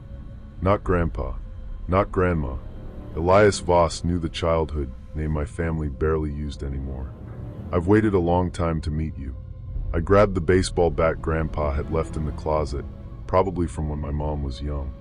I held it with both hands, but they were sweating so badly I almost lost my grip. The doorknob turned. The dresser held. For 1 second. Then the door pushed inward an inch, scraping against the dresser. He laughed softly. "You're bigger than your mother was." I backed toward the window. The screw still held it from opening more than 4 inches. I looked around wildly and saw the little ceramic lamp on the nightstand. I grabbed it and smashed it against the window. The sound was enormous. Glass shattered into the room and out onto the porch roof below. Behind me, Elias slammed his shoulder into the door. The dresser jumped. I used the bat to knock the remaining shards from the frame, cutting my forearm on the glass. I didn't even feel it at the time. I climbed through the broken window onto the porch roof, scraping my knees and palms. The roof was slick with dew. My socks slid. Behind me, the bedroom door burst open. I turned and saw him for the first time clearly. Elias Voss was older than my grandparents had made him sound. Late 50s maybe. His face was narrow, with deep lines around the mouth. He wore a dark raincoat, even though it wasn't raining. In one hand, he held Grandma's blue cardigan. I don't know why that scared me so much. Maybe because it meant he had touched her. Maybe because he wanted me to see it. He looked at the broken window and smiled. Your mother ran too. I crawled across the roof toward the edge. He climbed through the window after me. Not fast, not rushed, like he had all night. I dropped from the porch roof into the bushes below. The fall knocked the wind out of me, and for a few seconds I couldn't move. My ankle twisted under me. Pain shot up my leg. Then I heard him land above me. I forced myself up and ran, not toward the driveway. Grandpa had said I wouldn't make it to the road in the dark, and I believed him. I ran toward the barn. The grass was wet. Corn leaves hissed in the wind. Behind me, Elias called my name once, almost playfully. Danny. The barn door was shut, but not locked. I slipped inside and pulled it closed behind me.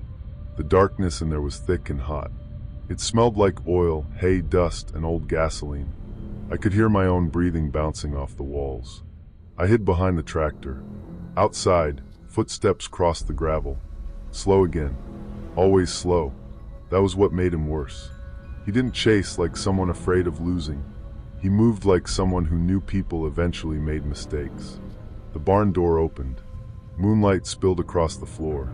Elias stood in the doorway. He listened. I pressed both hands over my mouth. He took one step inside, then another. I know this place, he said quietly. Harold used to keep cider in here. Your grandmother would bring it out in little glasses. Your mother hated the smell.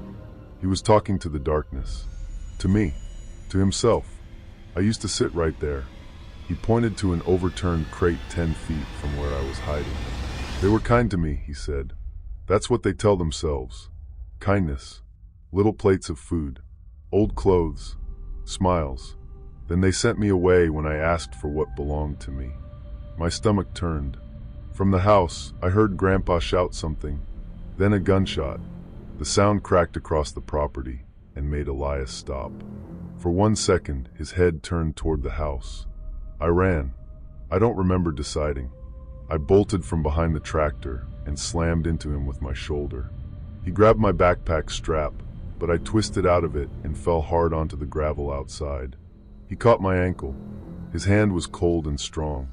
I kicked back blindly and hit something soft. He grunted. I scrambled forward, tearing my palms on stones, and got to my feet. This time I ran toward the cornfield. People who have never been in a cornfield at night don't understand how terrifying it is. The rows look like walls. Everything sounds close. You can hear movement everywhere, but see nothing except narrow strips of moonlight. The leaves slap your face and arms. The dirt grabs at your shoes. I ran until my lungs burned. Then I crouched low between rows, trying not to sob loudly. Far behind me, Elias entered the corn. I heard him more than saw him. Rustle. Pause. Rustle. Pause. Then his voice. You know what your grandparents do while you sleep? I froze. They sit in those windows and remember. Every night, year after year. They don't sleep because when they sleep, I get closer. He was maybe 20 feet away. Maybe closer. They don't eat because fear keeps the mouth dry. Did you notice that? They used to leave food for me. Now they can't swallow in their own house. He laughed under his breath. All because of one afternoon. I wanted to scream at him that my mom had been a child. That he was sick. That none of it was theirs. But I knew better than to give him my voice. My phone vibrated in my pocket. I almost cried from fear. The screen lit up. One bar. A missed call from Mom. Then another call started coming through. MOM. The light from the screen felt like a flare in the dark. I shoved the phone under my shirt and answered with shaking fingers. Daniel, she whispered. Daniel, where are you? I barely breathed. Cornfield. What? He's here. She didn't ask who. I heard chaos on her end. My dad yelling. Car sounds. Then my mom said, police are on the way. Stay hidden. Elias stopped moving. My phone was too loud. Even turned low, my mother's voice carried in the dark. I ended the call. For a moment, the cornfield went silent. Then Elias said very softly, there you are. I ran again. This time I didn't know where I was going. The rows disoriented me. My ankle throbbed. My lungs felt torn open. I could hear him behind me, not slow anymore. Fast, crashing through the stalks. I burst out of the cornfield near the ditch by the main road. I could see the farmhouse behind me, one upstairs window broken, lights on now, the front door wide open. Grandma was on the porch, bent over like she was hurt. Grandpa stood in the yard with the shotgun lowered, looking toward the corn. Then headlights appeared down the road. For one stupid second, I thought it was the police. It wasn't. It was an old pickup truck parked half hidden near the tree line, engine running, lights off until that moment. Elias had left it there. The headlights snapped on, blinding me. I stumbled backward. Elias came out of the corn behind me and grabbed the back of my shirt. I screamed then. Not a cool scream. Not a movie scream. A raw, ugly sound. Grandpa fired again. The shot went into the air, but it made Elias flinch. His grip loosened just enough for me to twist away. I fell into the ditch, rolled through mud and weeds, and crawled toward the road. That was when the real police lights appeared. Red and blue washed over the trees. Sirens came next, delayed by distance, rising fast. Elias stood at the edge of the ditch, breathing hard. For the first time, he looked angry. Not amused. Not calm. Angry. He looked from me to the approaching lights, then back toward the woods. And then he ran. Not to the truck. Into the trees. The first patrol car skidded to a stop, so close to me that gravel sprayed over my legs. An officer got out with his gun drawn, shouting commands I couldn't process. Another ran toward the house. My mom arrived maybe 20 minutes later, though in my memory it feels like both seconds and years. She jumped out of the car before it fully stopped and ran to me, crying so hard she couldn't speak.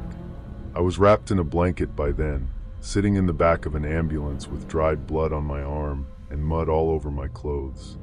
Grandma had a concussion and bruises from where Elias had shoved her into the hallway wall. Grandpa had a broken finger. Elias had cut the phone line outside, forced open the basement bulkhead, and entered through a coal chute my grandparents had forgotten could still be opened from the outside. That was how he got in.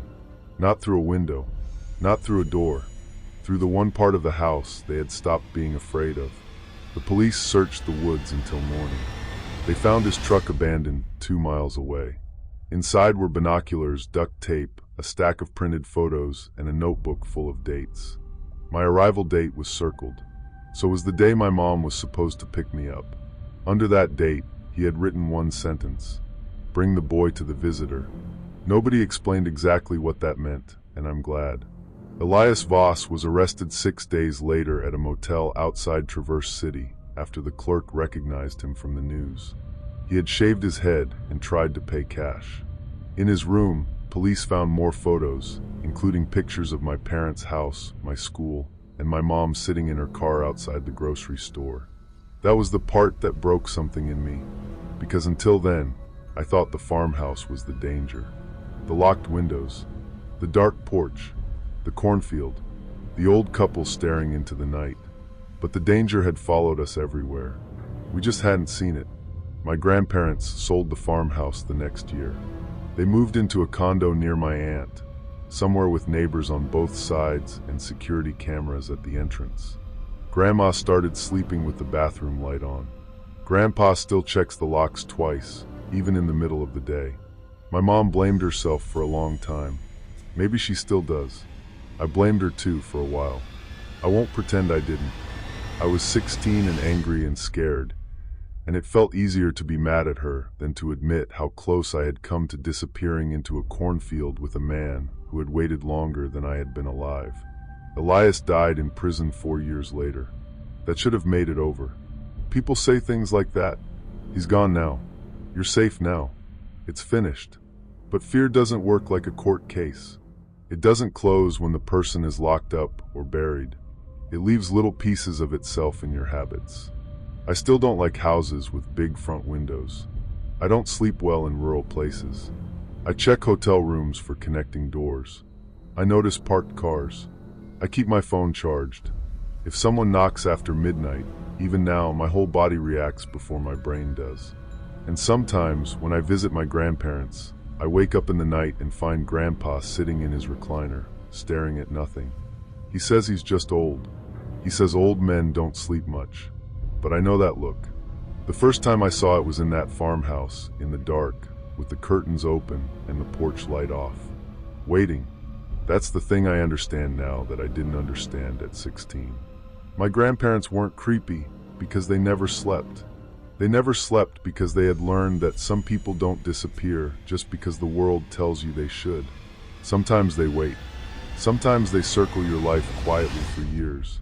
And sometimes, when they finally knock, they already know your name. Story 4. Have you ever been in a room where every object is still, but somehow you know something in there is paying attention to you? Not a person, not an animal, just something. That was what it felt like in my grandmother's house. I know how that sounds. I know porcelain dolls are already creepy to a lot of people.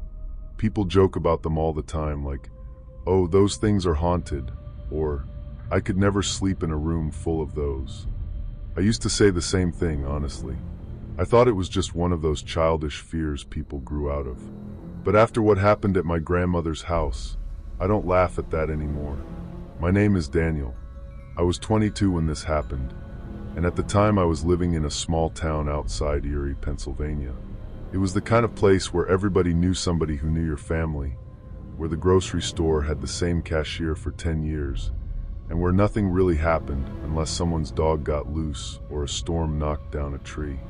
I was finishing community college back then and working part-time at a hardware store. My life was boring in the way you don't appreciate until it isn't boring anymore. I'd wake up, go to class, stock shelves, come home, eat whatever my mom had left in the fridge, and fall asleep watching videos on my laptop. My grandmother, my dad's mom, lived about 30 minutes away in an old white farmhouse on the edge of town. Not a working farm anymore, just a house with a long gravel driveway, a leaning red barn, and fields behind it that turned gold in the fall. My grandfather had passed a few years earlier, and since then, Grandma lived alone. Her name was Margaret, but everyone called her Maggie.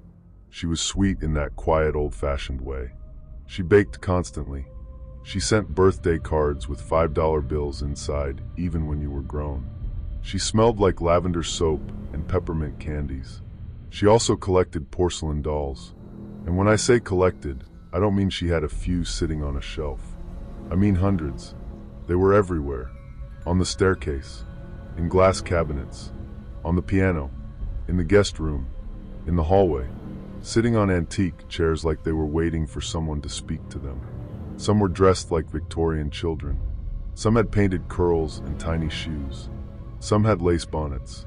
Some had eyes that were too shiny, like they were always wet. As a kid, I hated staying overnight there. My parents thought it was funny. They'd say, "They're just dolls, Danny." And Grandma would smile and say, "They're my little ladies." But she never made me feel bad about being scared. She just turned them around when I slept over, facing them toward the wall. That sounds sweet now. Back then, it still didn't help. When Grandma started having trouble with her balance, my dad asked if I could spend a few nights a week at her house. Just to help out. Nothing major. Take out the trash, make sure she ate dinner, check that the stove was off, help carry laundry upstairs. I didn't mind. She had done a lot for us when I was younger, and I figured it would be temporary. The first night I stayed there as an adult, I remember pulling into her driveway around 7. It was late October, and the sky already had that dark blue color before it goes fully black. The air smelled like wet leaves and would smoke. Somewhere nearby, someone was burning brush, and the smoke drifted low across the road. Grandma was in her recliner when I came in, watching some old game show with the volume too loud. "There's my handsome boy," she said. "Hey, Grandma." She had soup warming on the stove, and the house felt warm and sleepy. The kitchen clock ticked loud enough to hear from the living room. Rain tapped against the windows. It should have felt comforting, but the dolls ruined it. I'm not saying that to be dramatic. I walked into that house and immediately felt like I had stepped onto a stage. Like every little painted face was turned toward me. Grandma had added more since I'd last been there. A lot more. There were new shelves in the dining room. 2 glass cabinets by the entryway. A row of dolls sitting along the windowsill above the kitchen sink, their tiny legs dangling over the edge. I tried not to look at them.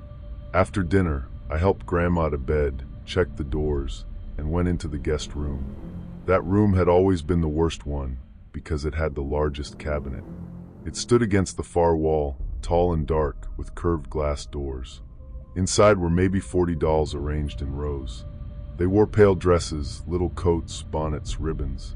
Their faces were turned outward, eyes fixed straight ahead. But there was one doll I noticed right away. She was smaller than most of the others, maybe 18 inches tall. She sat on the second shelf, slightly apart from the rest. She had a white dress with faded blue flowers, black hair and stiff curls, and a crack running from her left eyebrow down to the corner of her mouth. Her eyes were gray. Not blue, not green. Gray like dirty water. I don't know why she bothered me more than the others. Maybe it was the crack in her face. Maybe it was the way her head tilted slightly downward, so she looked like she was staring from under her brow. I unpacked my bag and actually said out loud, "Nope." I walked over to the cabinet, opened the glass door, and turned the doll around so she faced the back. Then I got ready for bed. Nothing happened that night. Not really. I heard the house creak. I heard the rain. I heard Grandma cough once down the hall. Normal old house sounds. But when I woke up the next morning, the doll was facing me again. I noticed it before I even sat up. My eyes opened, and there she was. Second shelf. White dress. Gray eyes. Cracked down her cheek. Facing the bed. I stared at her for a long time, trying to remember if I had actually turned her around or just thought about it. I knew I had. I could still remember the cool glass knob in my hand and the little scraping sound her shoes made against the wood shelf.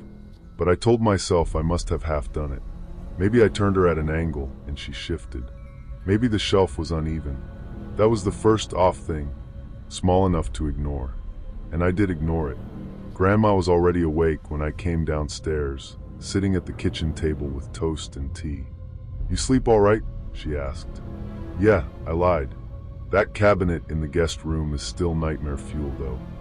She smiled, but not in the way she usually did. It was smaller. "Tired. You were always scared of my dolls. Only because they look like they're judging me." She stirred her tea for a few seconds, then said, "Some people collect memories. I suppose I collect faces." I didn't know what to say to that, so I laughed a little and changed the subject. For the next week, nothing major happened. I stayed at Grandma's 3 nights, went home the others. Every time I slept in that guest room, I turned the cracked-faced doll around before bed. Every morning, she was facing me again. I tried different things. I pushed her farther back on the shelf. "You laid her on her sida." I put another doll in front of her. Once, feeling stupid, I took her out of the cabinet and placed her face down in the bottom drawer of the dresser. The next morning, she was back on the shelf, facing me. I remember standing there in my pajama pants, cold all over, staring at that cabinet while the morning light came in through the curtains. My first thought wasn't ghosts. It was Grandma. I thought maybe she was coming in at night and moving it. Maybe her mind was getting worse than we realized. Maybe she was sleepwalking, or maybe she didn't like me touching her collection. So I asked her. I tried to keep it casual. "Grandma, have you been moving that doll in the guest room?" She was rinsing a mug at the sink. Her shoulders stiffened. "Just a little." "Which doll?" "The one with the cracked face. Black hair. White dress." She didn't turn around. "No," she said. "I don't go in that room much anymore." "Are you sure?" This time she did turn. Her expression was calm, but her eyes looked strange. "Leave that one alone, Daniel." The way she said my full name made me stop. "Why?" "It was your grandfather's mistake," she said. I almost laughed because I thought I'd misheard her. "What does that mean?" She blinked, like she was coming out of a thought, then shook her head. "Nothing. I'm old. I say things." I wanted to press her, but she suddenly looked fragile, smaller than usual. So I let it go. That night, I didn't sleep in the guest room. I told Grandma my back hurt, and I was going to sleep on the couch. She seemed relieved. The living room wasn't much better, though. There were dolls on the mantel, dolls on the bookshelves, two sitting in a child-sized rocking chair in the corner. But at least the cracked one wasn't there. At around 2:30 in the morning, I woke up to a soft clicking sound. Not loud, just click, click, click. At first I thought it was the baseboard heater. Then I realized it was coming from the hallway. I lay there in the dark with the blanket pulled up to my chest, staring toward the open doorway. The house was completely still. The television was off. The kitchen clock ticked from the next room. Then the clicking came again. Click, click, like porcelain tapping against wood. I wanted to laugh at my own paranoia, but the whisper of footsteps from the hallway made me freeze, every nerve screaming that I was not imagining this. "Grandma?" I called. No answer. I sat up slowly. The living room was washed in a faint blue glow from the porch light outside. Everything looked flat and unreal. The dolls on the mantel were silhouettes. "Grandma?" Still nothing. I grabbed my phone and turned on the flashlight. The hallway was empty. I got up, heart pounding harder than it should have, and walked toward Grandma's room. Her door was open. She was asleep, breathing softly, one hand resting on top of the blanket. I checked the kitchen. Empty. Then I saw it. On the floor near the bottom of the stairs was a doll. Not the cracked-faced one. A different one. A small blonde doll in a yellow dress, lying on its back with its arms raised. Its glass eyes stared at the ceiling. I knew for a fact that doll had been on the staircase landing earlier. I had noticed it because I thought it was a terrible place to put something fragile. I picked it up and put it on the dining room table. Then I checked the doors. Front door locked. Back door locked. Basement door locked. Windows shut. I slept maybe 1 hour after that. The next morning, the blonde doll was back on the staircase landing. I told my dad about it later that day while I was at work. He was in the plumbing aisle picking up a part for his sink, and I pulled him aside. "Dad, I think Grandma might be moving around at night." He sighed. "What happened?" I told him about the doll in the hallway. I did not mention the cracked-faced doll returning to the cabinet every morning because I knew how it sounded. Dad rubbed his forehead. "She's been forgetful, but I don't think she's wandering." "Maybe we should put up cameras," I said. He looked uncomfortable. "In her own house?" "Just in the hallway maybe. For safety." "She wouldn't like that." "She doesn't have to like it." He gave me that look parents give when they think you're overreacting, but don't want to say it. "Spend a few more nights there," he said. "Keep an eye on it. If it happens again, we'll talk." That was the kind of response I got from everybody at first. "It's an old house. She's old. Dolls fall. You're creeping yourself out." And honestly, part of me agreed with them. I wanted the normal explanation. I wanted it to be Grandma. I wanted it to be mice. I wanted it to be anything simple. Then the dolls started appearing in places they should not have been. The first time it happened, I came home from class to find a doll sitting in my car. Not Grandma's car. My car. It was in the passenger seat, buckled in with the seat belt across its lap. I stopped in the driveway and just stared through the window. It was one of Grandma's dolls. I recognized it from the living room mantel. A boy doll with brown painted hair and a Navy sailor suit. My car had been locked all day. I checked the doors. No damage. No broken window. Nothing missing. I stood there with my backpack hanging off one shoulder, looking around the driveway, the road, the fields. It was late afternoon, cloudy and cold.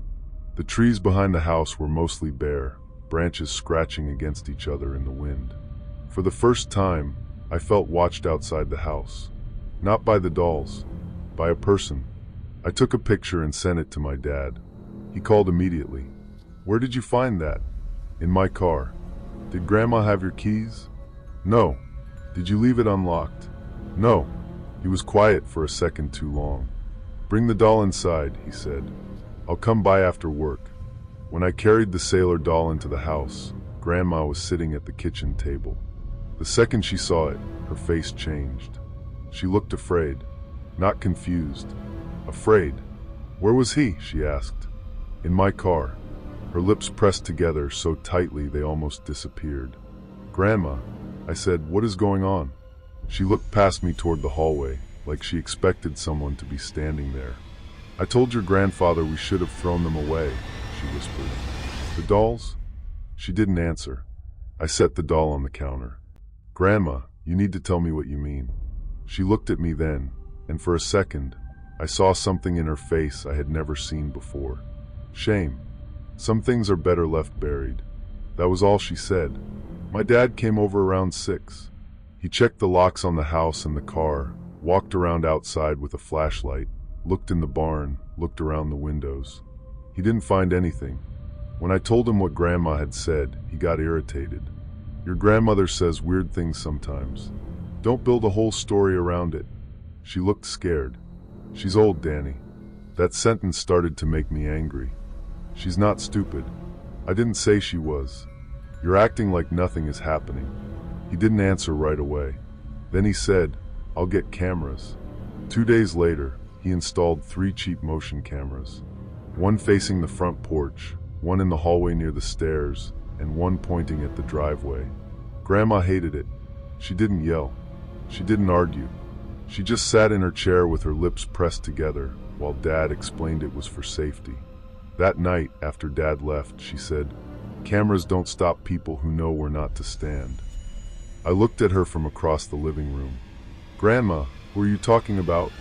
She kept her eyes on the TV. No one. I barely slept that night.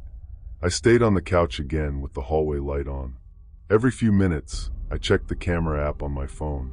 Nothing moved except dust floating near the lens and Grandma making one slow trip to the bathroom around midnight. Around 3:15, I heard a thump upstairs. Heavy, like something falling over. I sat up so fast my neck hurt. The hallway camera showed nothing. The stairs were empty. Another thump. This one from directly above me. The guest room. I grabbed the fireplace poker from beside the hearth. It was the only thing near me that felt like a weapon, even though my hand shook so badly I almost dropped it. I walked upstairs slowly. Every step creaked. The hallway at the top of the stairs smelled like old wood and dust. The guest room door was closed. I was sure I had left it open. I stood outside it, listening. Nothing. My pulse was in my ears. My hands were trembling.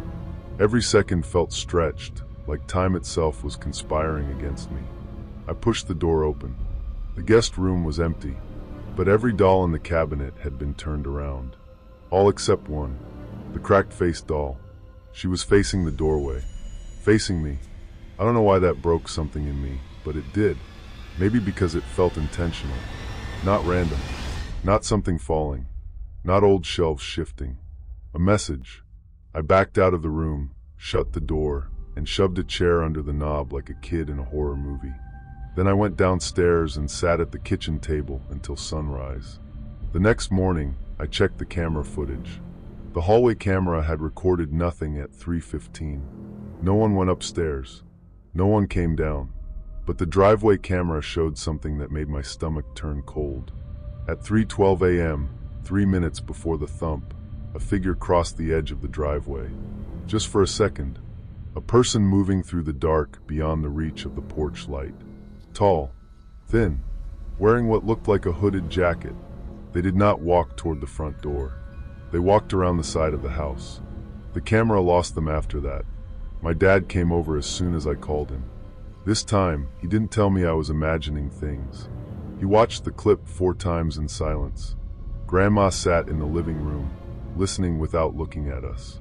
Could be a neighbor, Dad said finally. There are no neighbors on that side. I know. We called the police. A patrol officer came out about an hour later. He was polite, but I could tell he didn't expect much. He watched the footage, walked around the property, checked the windows, checked the doors. He found no footprints because the ground was hard and covered in leaves. Could be kids, he said. Kids putting dolls in locked cars? I asked. He looked at me, then looked back at the house. Do you have any family issues? Anyone with a key? Any disputes? Dad said no immediately. Grandma said nothing. The officer told us to keep the doors locked, keep the cameras running, and call if we saw anyone again. He also suggested better lights outside. It all sounded reasonable. It also sounded useless. That afternoon, While Dad was outside installing a motion light near the back porch, I sat with Grandma in the kitchen. The house was quiet except for the hum of the refrigerator and Dad's drill buzzing through the wall. "Grandma," I said, "someone is coming here at night." She stared into her tea. "I know." The way she said it made my skin prickle. "You know who?" She closed her eyes. For a long time, she didn't speak. Then she said, "Before your grandfather died, he bought collections from estate sales. Dolls, clocks, old toys, furniture. Anything he thought he could resell. Most of the dolls came from normal places. But not all." I leaned forward. "There was a man," she continued, "years ago. He came by after your grandfather put an ad in the paper. Said his mother had passed and left behind a doll collection. Your grandfather bought the whole lot. Cheap. Too cheap." "What man?" "I don't remember his name." "Grandma." She opened her eyes, and they were wet. "I truly don't." "What happened?" She looked toward the living room, toward the cabinets full of little faces. "A week after we bought them, things started moving around. Dolls in the wrong rooms. Doors open. Food missing. Your grandfather said I was being dramatic. Then one night, I came downstairs and found a man standing in the dining room. My mouth went dry. "What?" He was holding one of the dolls like a baby. He told me she didn't like where I had put her. The drill outside stopped. I heard Dad walking around the side of the house, boots crunching on leaves. What did Grandpa do? He chased him out with a shotgun. Called the police. They never found him. And you kept the dolls? Her face twisted with guilt. Your grandfather said selling them would recover the money. Then he changed his mind. He got strange about them. He said nobody would want them if they knew. He put some in the attic, some in the barn, some in boxes. What does that have to do with now? Grandma's hands trembled around the teacup. After your grandfather died, I started finding them moved again. I sat back slowly. Why didn't you tell anyone?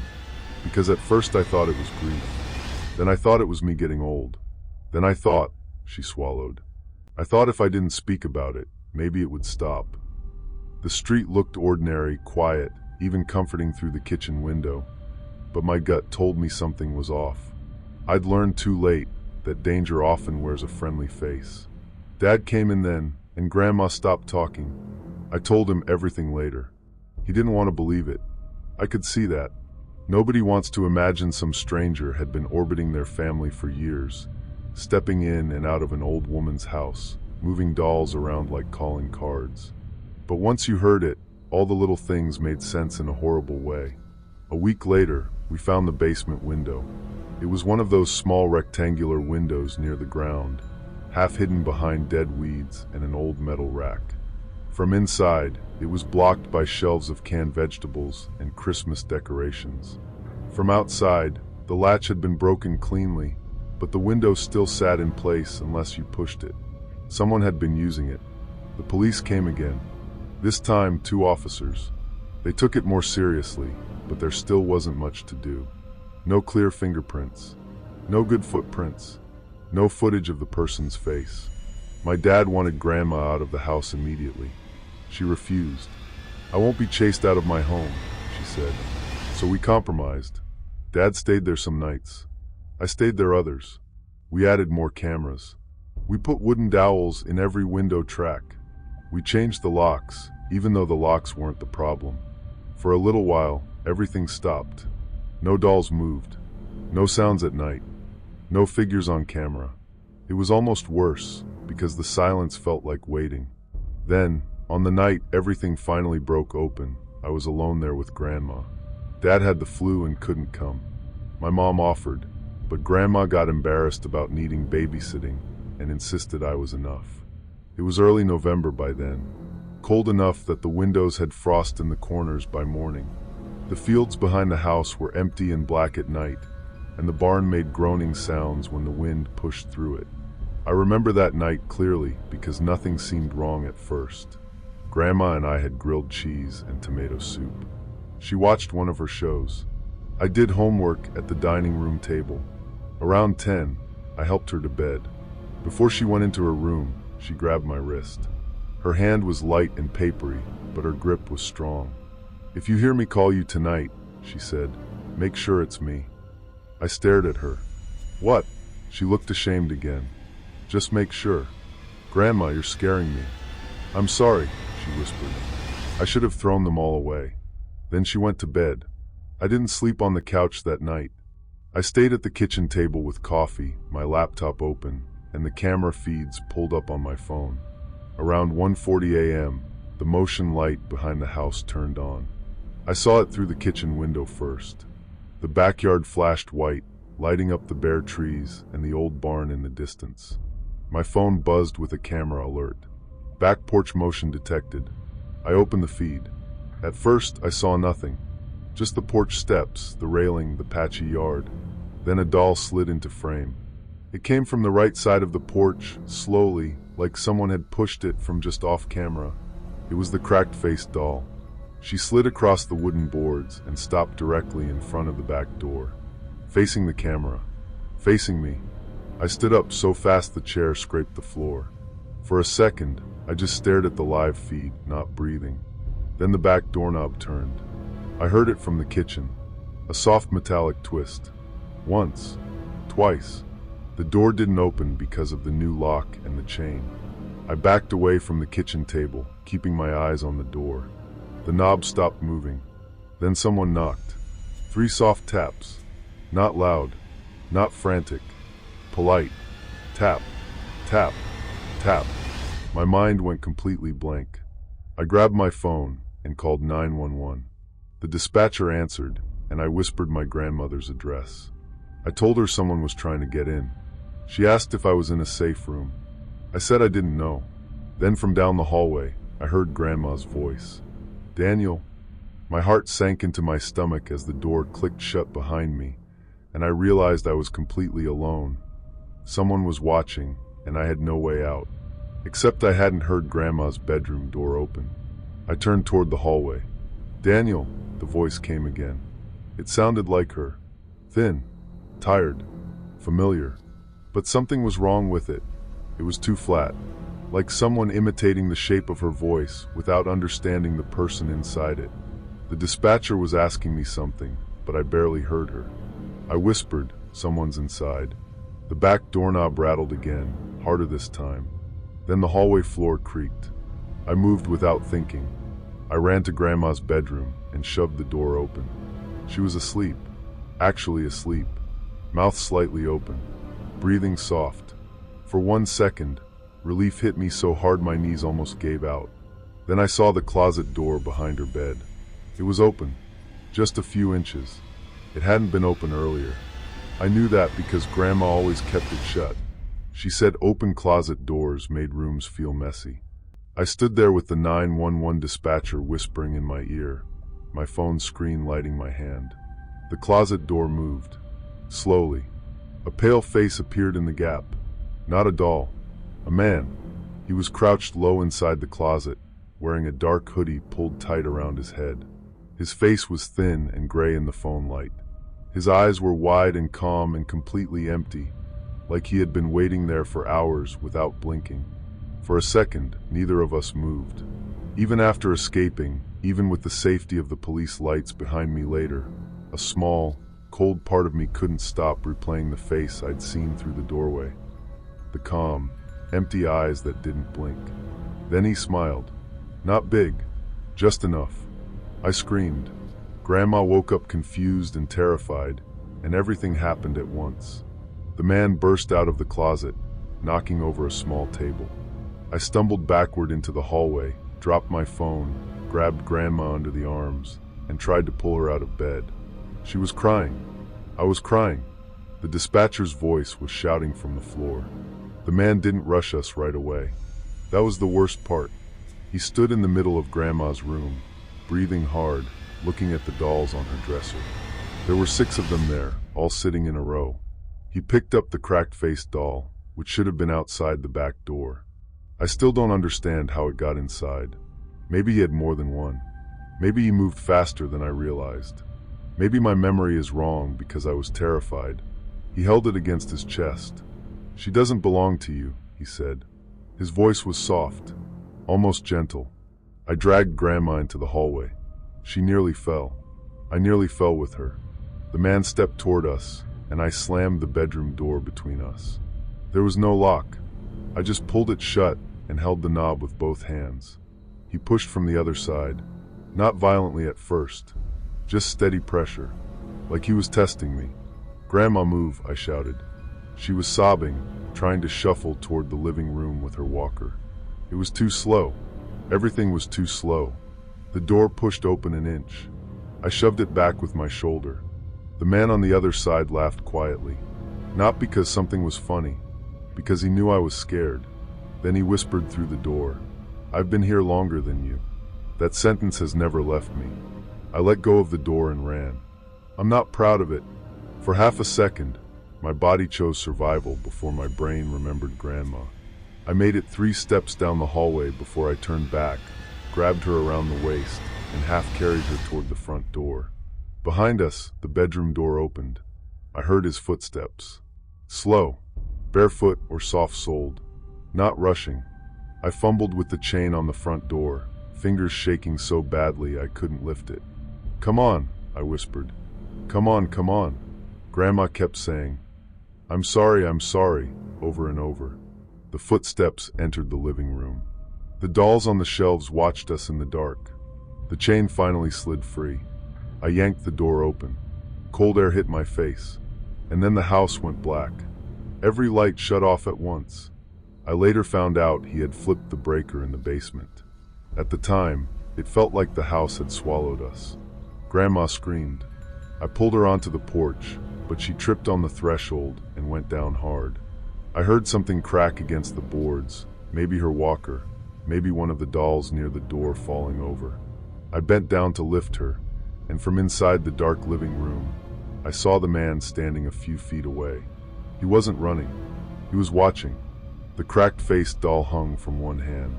Behind him in the darkness, the glass cabinets reflected the porch light in tiny pieces, like hundreds of eyes. That was when the first police siren sounded in the distance. The man heard it too. His head turned slightly.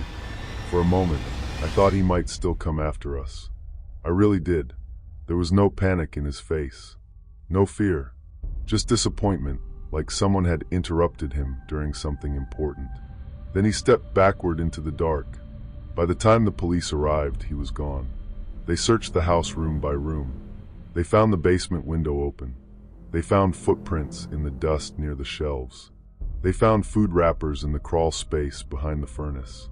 They found a blanket, a flashlight, and a plastic bag with several of Grandma's old photographs inside. They also found a narrow space behind a false panel in the upstairs storage room. That was where he had been hiding. Not just that night, for weeks, maybe longer. The police said the house had old service spaces and odd little crawl areas from renovations done decades earlier. The man had apparently known about them, or found them somehow. He could move between the basement, the upstairs storage room, and parts of the wall behind the guest room closet. That explained the sounds. That explained the dolls moving. That explained how he got upstairs without triggering the hallway camera. It did not explain everything. It did not explain how he knew my name before Grandma ever called it in front of him. It did not explain why some dolls appeared in locked places. It did not explain how long he had been watching us before we noticed. A detective told us later they believed he was the son of the man who sold Grandpa the dolls years ago.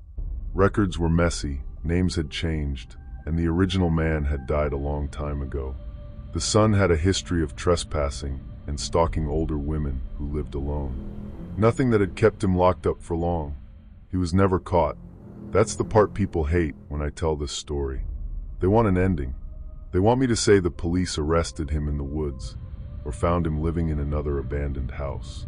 They want the comfort of knowing the door closed and the bad things stayed on the other side. But real life doesn't always give you that. The officers followed tracks into the field until they disappeared near the road. They searched the barn, the tree line, nearby ditches. Nothing. He was just gone. Grandma never went back to that house. She stayed with my parents for a while, then moved into a small assisted living apartment. She only brought a few things with her: clothes, photo albums, her Bible, a ceramic music box my grandfather had given her. No dolls. My dad and I packed the house weeks later. I hated every second of it. We wore gloves and loaded the dolls into boxes. Some went to evidence for a while. Most were eventually thrown out. Grandma didn't want to sell them. She didn't want anyone else to have them. The cracked-faced doll was never found. I know that sounds like the kind of detail people add to make a story scarier. I wish it was. The police had seen it on the porch camera. I had seen the man holding it. Grandma had seen it too. But when they searched the house, it wasn't there. Not in the bedroom. Not in the living room. Not outside. Not in the basement. Not in the crawl space. Gone. For months after, I slept with a chair against my bedroom door. I checked closets before bed. I looked in the back seat of my car every single time I got in. I hated windows at night. I hated reflections. I hated the tiny sounds houses make when they settle. And dolls? I can't be near them. Not porcelain ones. Not antique ones. Not even the cheap decorative kind people put out at yard sales. About a year after it happened, the farmhouse was sold to a developer. They tore it down and built 3 new houses on the property. I drove past once just to see it gone. The fields were flattened. The barn was gone. The old gravel driveway had been paved over. It should have made me feel better. It didn't, because the scariest part was never really the dolls. It was the idea that someone could make a home feel watched. That someone could learn the sounds of your footsteps, the timing of your routines, the rooms where you felt safe. That someone could be close enough to hear you breathing while you convinced yourself you were alone. Sometimes people ask me if I think the dolls were haunted. No. I think that would almost be easier. A ghost has rules, at least in stories. A ghost belongs to a place. A ghost is trapped by something. A person can leave. A person can wait. A person can find another house, another lonely old woman, another collection, another way in. And every now and then, I still think about that cracked-faced doll. The gray eyes, the white dress, the black curls, the thin line running down her cheek like she knew something had broken and would never be fixed. I think about waking up in that guest room and seeing her turn toward me again. I think about how many times I told myself it was nothing. That's what scares me most now. Not the night he came out of the closet, not even his face in the doorway. It's how long the warning signs were there before I listened. Because sometimes your gut doesn't scream. Sometimes it just whispers. And if you ignore it long enough, one night you might wake up to a sound in the hallway, a soft little click on the floorboards, and realize far too late that something in the dark has been facing you the whole time. Story 5. Have you ever walked into a house and felt like it recognized you? Not like it was haunted in the movie sense. Not with doors flying open or shadows crawling across the ceiling. I mean something quieter than that. Something more patient. Like the walls knew your footsteps before you made them. My name is Daniel Mercer. I was 36 when this happened, and at the time my wife, Mara, and I had just moved our family into my grandparents' old farmhouse outside a tiny town in southern Missouri called Briar Glen. It's the kind of place with one grocery store, one gas station, and a diner where everyone knows what you drive before they know your name. The house sat about 5 miles outside town on County Road 18, tucked behind a line of cedar trees and an overgrown gravel driveway that looked longer than it really was. It had white siding, a sagging porch, a rusted weather vane, and a cellar door around back that had swollen so badly from rain it took your whole shoulder to open it. My grandparents had lived there for nearly 50 years. When I was a kid, I thought the place was magical. In the summer, the fields behind the barn turned gold, and the cicadas got so loud at night you had to raise your voice on the porch. My grandmother baked bread every Sunday. My grandfather kept jars of screws and bent nails in the mudroom like they were treasure. I had memories there. Good ones. That's probably why I ignored the feeling I got when we moved in. That first day, while Mara and I carried boxes through the front door, our 6-year-old daughter, Lila, stood in the foyer staring at the staircase. I remember setting down a box labeled kitchen and saying, "You okay, Bug?" She nodded, but she didn't look at me. Then she said, "Is Grandma talking?"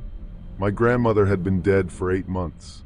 I froze for half a second, then forced a laugh, because when you're a parent, sometimes you laugh before you think. It's like a reflex.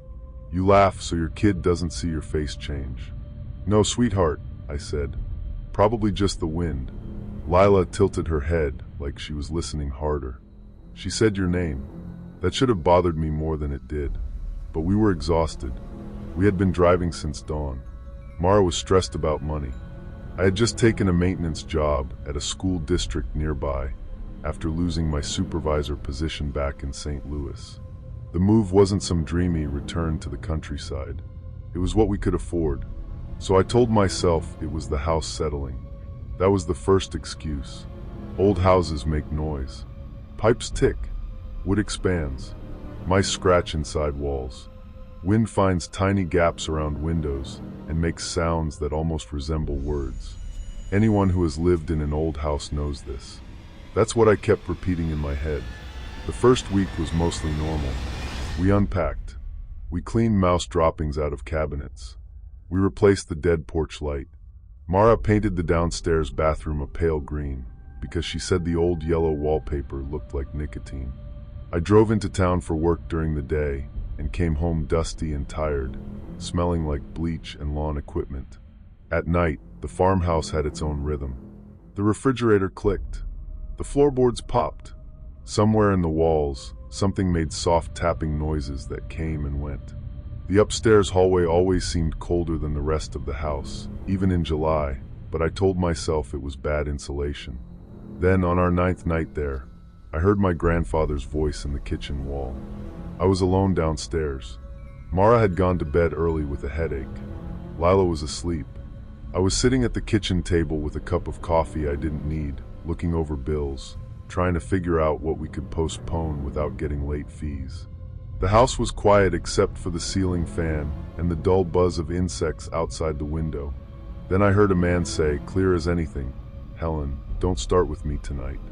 My hand stopped moving over the calculator. I looked toward the wall beside the pantry. For a second, I thought maybe a radio had turned on somewhere. My grandfather used to keep an old battery radio on top of the fridge, but I had thrown it out 2 days earlier because the batteries had leaked inside it. The voice came again, muffled but unmistakable. I said, "Don't start with me." I stood up so quickly my chair scraped the floor. "Hello," I said, which is such a stupid thing to say in your own kitchen, but fear makes you polite before it makes you smart. No answer. I walked to the pantry wall and pressed my ear against the faded plaster. Nothing. Then a woman's voice answered from deeper inside the wall. "You buried it too close." My mouth went dry. It was my grandmother. Not an impression of her. Not a vague resemblance. It was her exact voice, thin and tired and a little sharp around the edges. The way she sounded when she was upset but trying not to wake anyone. I stepped back and stared at the wall. For a few seconds, all I could hear was my own breathing. Then the voices stopped. I didn't tell Mara that night. I know that sounds wrong, but I didn't. She was already uneasy in the house.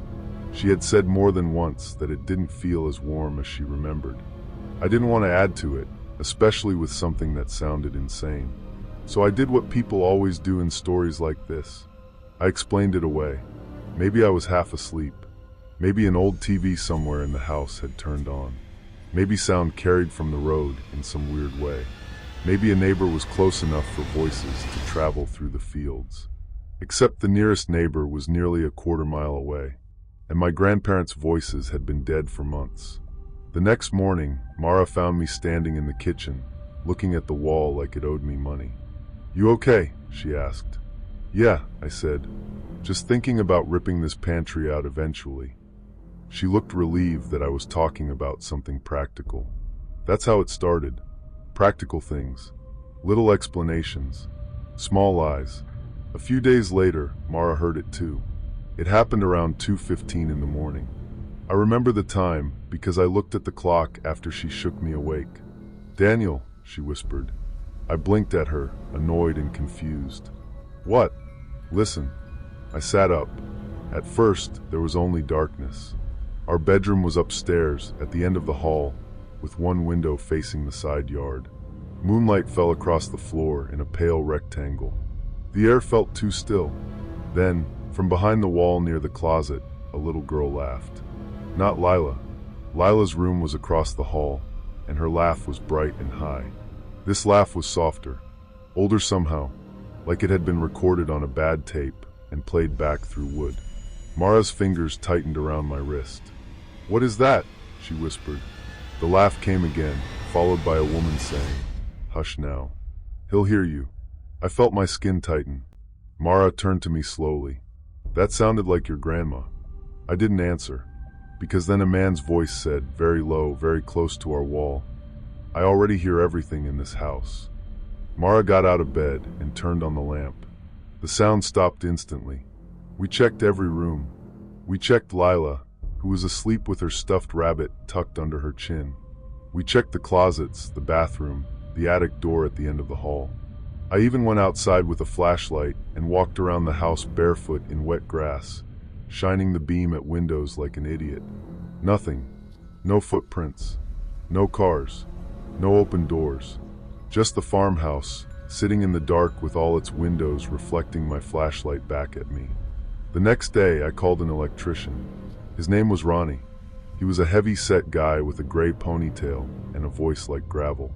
He came out with a tool belt and a bad attitude, which honestly made me feel better.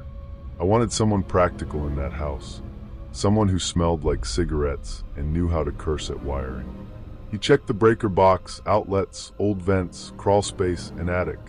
At one point, he came down from the attic with insulation stuck to his shirt and said, "You got some old wiring, but nothing that talks." Mara gave a nervous laugh. I asked him if there could be interference. Radio signals, old speakers, something in the walls. He shrugged. "I've seen baby monitors pick up truckers before. I've seen old dental fillings pick up AM radio, supposedly. But this?" He looked around the foyer. No wires for speakers. No hidden system. No reason for voices.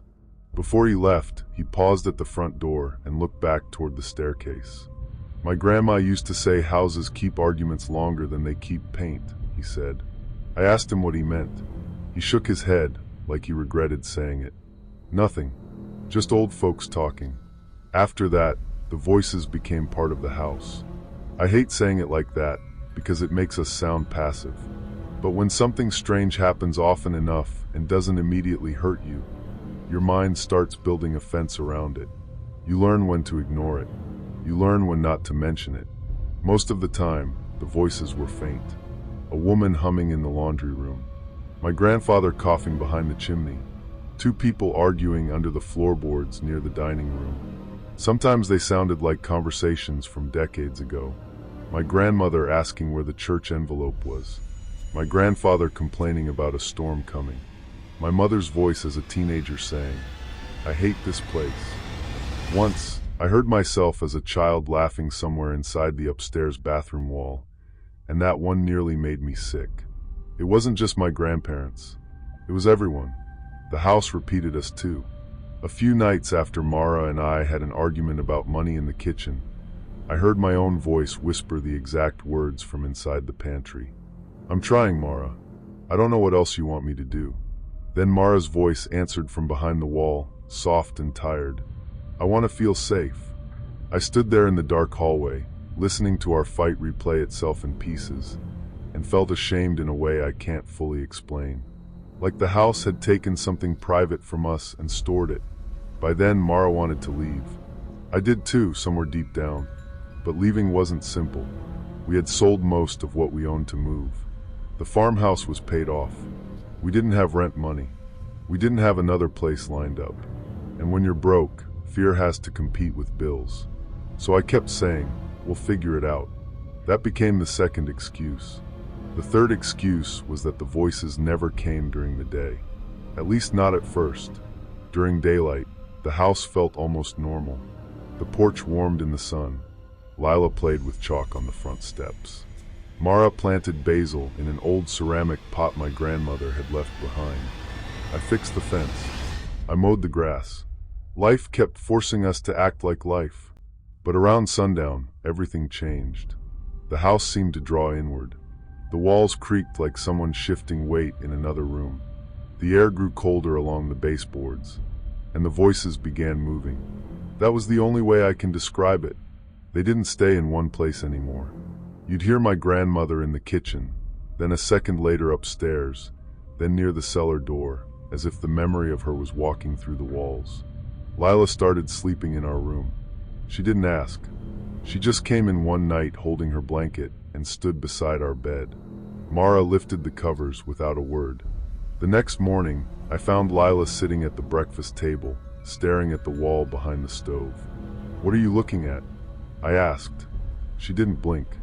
The man in there doesn't like when we talk about leaving. I felt the whole kitchen shrink around me. "What man?" She pointed at the wall. "The one who whispers after everyone else is done." Mara was at the sink. Her hands stopped moving in the dishwater. I crouched beside Lila. "What does he say?"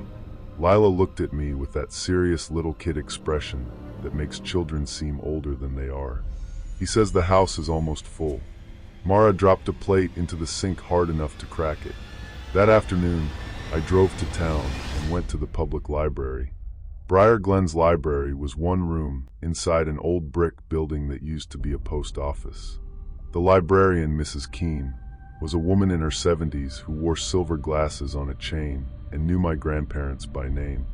When I asked if she had any old records about the farmhouse, she gave me a strange look. "What kind of records?" "History," I said. "Previous owners. Anything unusual." She studied me for a second too long. "Your grandparents never talked about that place much." That surprised me. "They lived there forever." "Yes," she said. "People can live somewhere a long time and still not talk about it." She helped me pull county records, newspaper clippings, old property transfers. Most of it was boring. Land sales, tax records, a barn fire in 1968, storm damage in 1982. Then I found a clipping from 1949. It was barely 6 paragraphs. A family named Weller had owned the farmhouse before my grandparents bought it. Samuel and Ruth Weller, with 2 children. The article said the Wellers left town suddenly in October of that year. It didn't say why, just that the property had been abandoned, livestock unattended, and a deputy had found signs of distress inside the residence. That phrase stuck to me. Signs of distress. Not a crime, not an accident, just distress. Mrs. Keene was watching me from behind the desk. I asked if she knew anything about the Wellers. She looked down at the clipping inside. My mother said Ruth Weller heard things. "What kind of things?" "Voices," she said. I waited for her to smile, to soften it, to make it into small-town gossip. She didn't. She told people the walls were repeating the dead. Folks laughed at her. Then they started avoiding her. "What happened to them?" Mrs. Keene removed her glasses. "No one knows. They left behind clothes, dishes, photographs. Car was gone. Never came back." I stared at the clipping until the words blurred. Did my grandparents know? She gave me a careful look. Everyone knew something. People just used different words for it back then. On my way out, she touched my arm. "Daniel," she said, "your grandmother came here once when you were little. She asked for records too." "When?" "Late 80s maybe." She looked scared. I remember that because Helen Mercer was not a scared woman. I asked what she had been looking for. Mrs. Keene said, "The original floor plans." I drove home with my hands tight on the steering wheel. The street looked ordinary, quiet, even comforting, with late afternoon sun on the fields and a hawk circling over the road. But my gut told me something was off. I'd learned too late that danger often wears a familiar face. When I pulled into the driveway, Mara was standing on the porch holding Lila. My first thought was that something had happened to our daughter. I jumped out of the truck. "What is it?" Mara's face was pale. There was someone in the wall. I looked at the house. "What?" She was talking to Lila. Lila had her face buried in Mara's shoulder. Mara swallowed hard. "It sounded like your grandmother." She said, "Leave before they wake up." I felt those words settle into me like ice water. Leave before they wake up. That night we packed bags. Not everything. Just clothes, documents, Lila's medicine, phone chargers. The kind of bags you pack when you tell yourself you're only leaving for a few nights because saying anything else feels too big. We were going to drive to a motel off the highway and figure out the next step in the morning. I wish we had left right then. I wish we had walked out while the sun was still up. But people always think they have a little more time than they do. Mara wanted to wait until Lila finished dinner.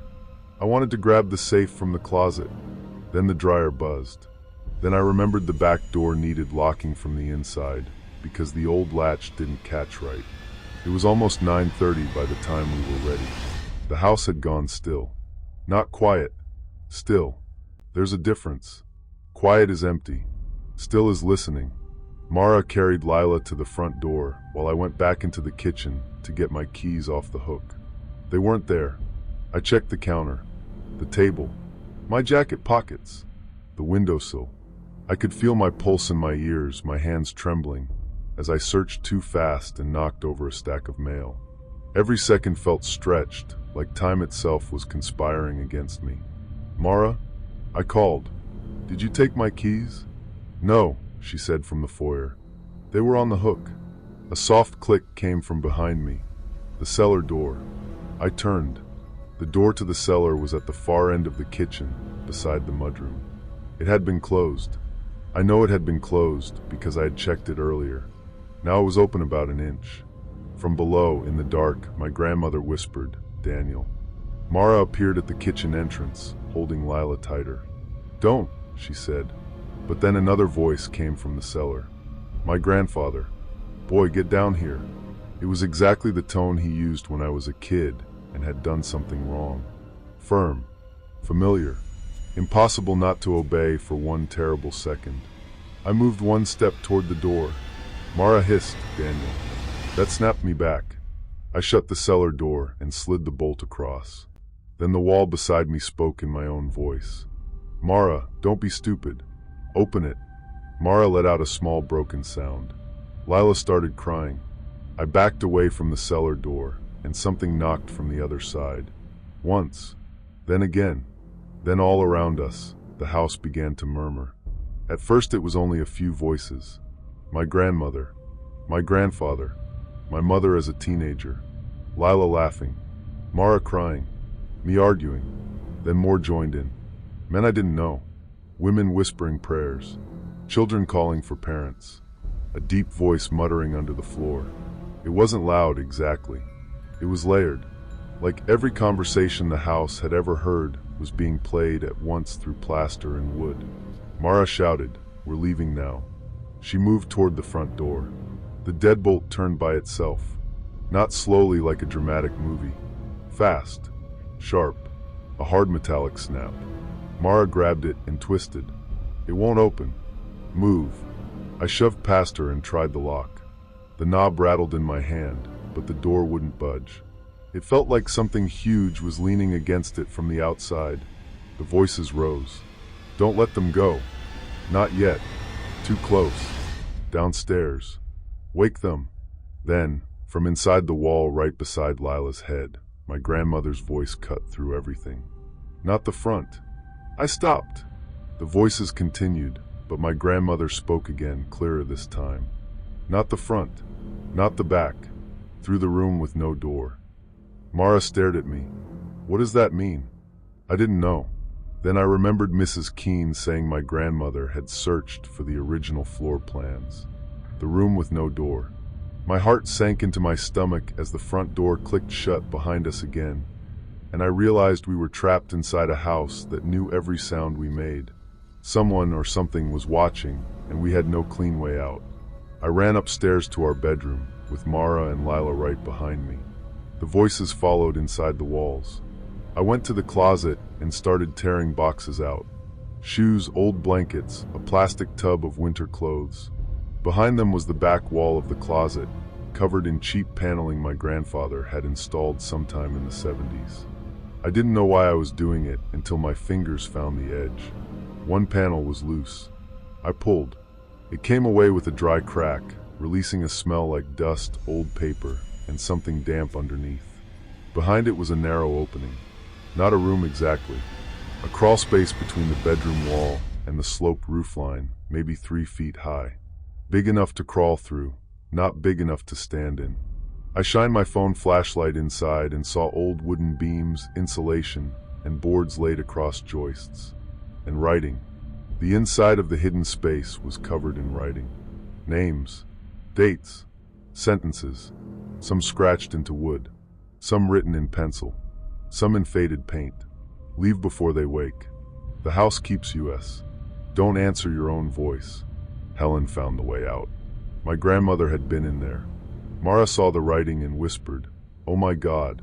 From downstairs, something heavy slammed against the cellar door. The house shook. Lila screamed. I crawled into the space first. The boards creaked under my weight and nails scratched my palms. I turned and helped Lila in, then Mara. The space was hot and cold at the same time, with air that tasted stale. Behind us, the bedroom door opened. We had closed it. I know we had closed it. I wanted to laugh at my own paranoia, because part of my brain still kept trying to turn this into something normal. But the whisper of footsteps from the hallway made me freeze, every nerve screaming that I was not imagining this. Something walked into our bedroom. Slow steps, bare feet on old wood. Mara covered Lila's mouth with her hand to keep her quiet. The closet door creaked open behind us. A voice said, "Daniel?" It was Mara's voice, but Mara was right beside me, shaking so hard her shoulder kept bumping mine. The thing in the bedroom said again, "Daniel, come out." I found the keys. Lila made a tiny sound into Mara's hand. The boards beneath us trembled. I crawled forward. There was only one direction to go, deeper along the side of the house. The hidden space stretched farther than it should have. I don't mean that as a metaphor. From the outside, that wall was maybe 15 feet long. We crawled for what felt like a full minute, maybe more, past beams and old insulation and more writing. Some of the writing looked recent. Some looked impossibly old. I saw one line carved deep into a beam. "They sleep under the stairs." Another said, "They wake when the house is full of voices." I didn't understand it, and I didn't want to. Behind us, the false Mara voice changed. It became my grandfather. "Boy, don't make me come in there." Then my grandmother. "Oh, Daniel, you were always such a sweet child." Then Lila. "Daddy, help me." That almost broke me. I turned so fast my head hit a beam. Lila was still with Mara, crying silently. The voice behind us had used her perfectly. Mara whispered, "Do not listen." I crawled faster. At the end of the hidden space, there was a small square hatch in the floor. It had an old iron ring and was sealed with layers of paint. My hands were shaking so badly I could barely grip it. The sounds from the bedroom stopped. Silence pressed in. Then something began crawling into the space behind us. Not walking, crawling. The boards creaked in a slow, careful rhythm. Mara turned her phone light back, and for 1 second I saw movement at the far end. Not a face, not fully, just a pale shape slipping through the opening where the panel had been, too low and too smooth. Mara whispered, "Daniel." I yanked the ring. The hatch didn't move. I pulled again, harder. Paint cracked. Wood groaned. The crawling sound came closer. The voices in the walls began whispering all at once. "Stay. Listen. Remember. Wake up." I put both hands on the ring and pulled with everything I had. The hatch broke open. Cold air rushed up from below. Under it was a drop into darkness. Not far, maybe 7 or 8 feet. I could smell dirt and wet stone. A tunnel, or an old crawl space under the porch. I lowered Lila first, holding her wrists while Mara climbed down enough to catch her. Then Mara dropped. I could hear her land with a grunt. The crawling sound was almost behind me. I swung my legs into the opening. A hand touched my ankle. I kicked without looking. Not a hard kick. Not brave. Just panic. My heel connected with something soft and cold, and a voice beside my ear whispered in my own voice, "Don't leave me alone in here." I dropped. I hit the ground badly and pain shot through my left knee, but Mara grabbed my shirt and pulled me forward. We were in a narrow space beneath the front part of the house, with old stone foundation walls on one side and dirt on the other. The air was thick with dust. Mara's phone light shook ahead of me. Lila was sobbing openly now. "Where do we go?" Mara cried. I didn't know. Then, from somewhere behind the stone wall, my grandmother whispered, "Follow the cold." I almost laughed because it sounded ridiculous. Follow the cold. But there was a draft against my face, thin but real.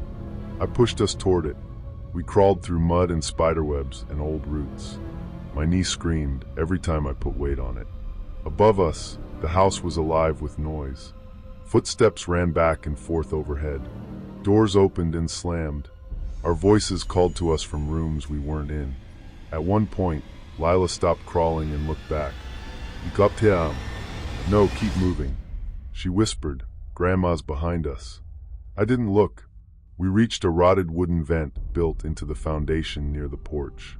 I kicked it once, twice. The wood broke outward into weeds. I shoved Lila through first, then Mara crawled out. I squeezed after them, scraping my back on the broken frame. We came out under the porch, into the wet night air.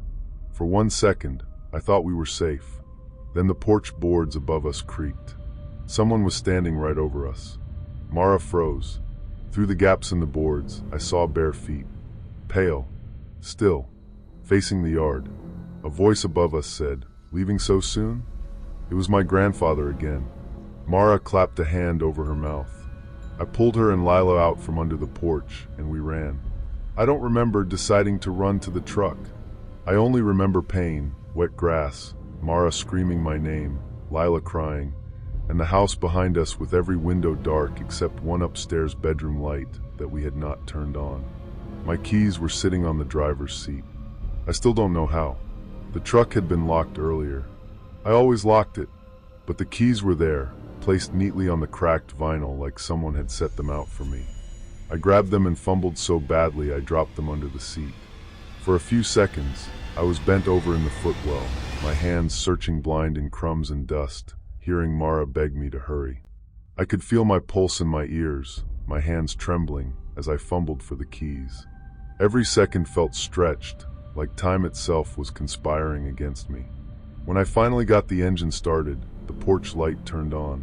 Standing in the open front doorway was my grandmother, or something wearing the memory of her. I'm careful with that wording, because I don't believe it was actually her. Not now. Not after what happened. My grandmother loved me. Whatever stood in that doorway did not. It looked like her from a distance. Small frame, white nightgown, gray hair pinned back, one hand resting against the doorframe. But it was too still, and when the headlights hit its face, it smiled like it had only recently learned how. Mara screamed, "Drive." I threw the truck into reverse and backed down the driveway too fast, gravel spitting under the tires. The farmhouse shrank behind us, white and silent under the moon. Then every light in the house came on at once. Every window glowed yellow. In each one, there were people standing. Men, women, children, shapes pressed close to the glass. Too many for the rooms. Too many for the house. Lila buried her face in Mara's lap. I didn't stop driving until we reached the gas station in town.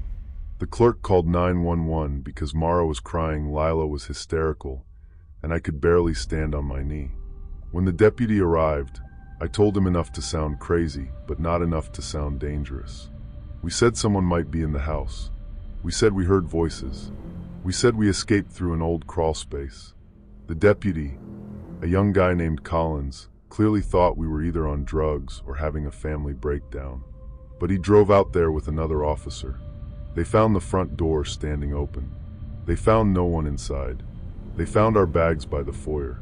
They found the cellar door bolted from the kitchen side, just like I had left it. They did not find the hidden space behind the closet. That's the part people have the hardest time with. I went back the next day with the deputies, Mara's brother, and a contractor because I needed proof. I needed someone else to see the writing, the loose panel, the hatch, but the closet wall was solid, not repaired, not freshly covered, solid, old paneling from floor to ceiling, nailed in place, dusty and undisturbed. The contractor tapped along the wall and said there was nothing behind it except framing and exterior siding. I started shouting that it was there, that we had crawled through it, that there was a tunnel under the porch. I tore at the paneling until Mara's brother pulled me back. The vent under the porch was there, but it wasn't broken. It was rusted shut from the outside. No crawl marks, no mud trail, no hatch, no hidden passage. Only my injured knee, my scraped back, Mara's torn sleeve, and the dirt still under Lila's fingernails. The deputies wrote it up as a possible intruder and advised us not to stay there until we felt safe. Felt safe. That phrase stuck with me, as if safety was a mood. We never moved back in. For 2 months, we stayed with Mara's brother in Springfield. I tried to sell the farmhouse, but every time someone came to look at it, something happened. Nothing dramatic enough to make a report, just enough. A realtor heard a woman crying in the upstairs hallway and quit after one showing. A contractor refused to enter the cellar and wouldn't explain why. A young couple toured the house and said their toddler kept pointing at the dining room wall, saying, "Too loud."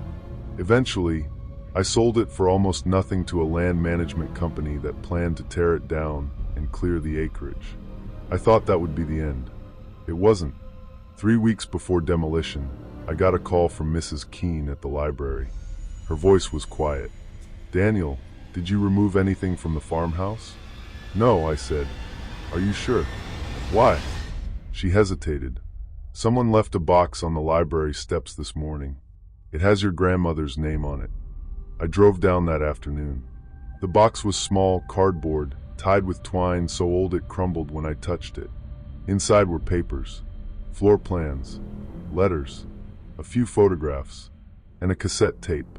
My grandmother's handwriting was on the label. "For Daniel, when the house starts remembering him." I didn't want to play it. Of course I played it. Mrs. Keene had an old tape player in the back office. She left me alone with it. At first, there was only hiss. Then my grandmother's voice came through, younger than I remembered, but tired. "Daniel, if you're hearing this, I'm sorry. I hoped it would skip you. I hoped leaving the house empty for a while might make it forget our blood. But houses like that don't forget. They wait." I sat there with both hands on the edge of the desk. She explained as much as she could. The farmhouse was older than the county records said. It had been built over something already there.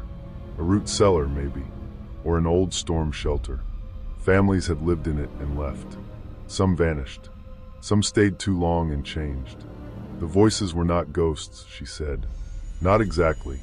The house kept memories the way a jar keeps preserves. Voices, fears, arguments, last words. It repeated them to lure people into listening. The more you listened, the more it learned you. The more it learned you, the easier it could speak in voices you trusted. Then she said something that made me stop breathing. There are things under that house that do not have voices of their own. They use ours until they wake. They wake when enough of us are remembered. The tape clicked and popped. Then my grandmother whispered, "If it speaks in your daughter's voice, don't answer. If it speaks in mine, don't trust it unless it tells you to leave. And if you ever hear your own voice from inside a wall, get out before it finishes the sentence." The tape ended. I sat there for a long time after it stopped. The demolition happened in late October. I didn't go watch. I couldn't. Mara said she didn't want to see it either. But part of me needed to know it was gone, so I called the company afterward. The man on the phone said the house was down. He sounded irritated. I asked if anything unusual happened. He said, "Old places are always weird." I asked what that meant. He sighed and said, "One of my guys thought he heard people talking inside after we pulled the power. Another guy found writing on some beams. Probably kids." "What kind of writing?" I asked. He paused. "Names mostly." I waited. Then he said, "Yours was one of them." I hung up. That was almost 4 years ago. We live in a newer house now, in a normal subdivision outside Kansas City. Vinyl siding, attached garage, neighbors close enough that I can hear their dog bark when the mail comes. There are no crawl spaces, no cellar, no hidden rooms. Mara insisted on that. We keep radios in a few rooms. Not because they help, exactly, but because silence feels different to us now. Silence has weight. Silence feels like something waiting to repeat you. Lila is 10. She doesn't talk about the farmhouse much.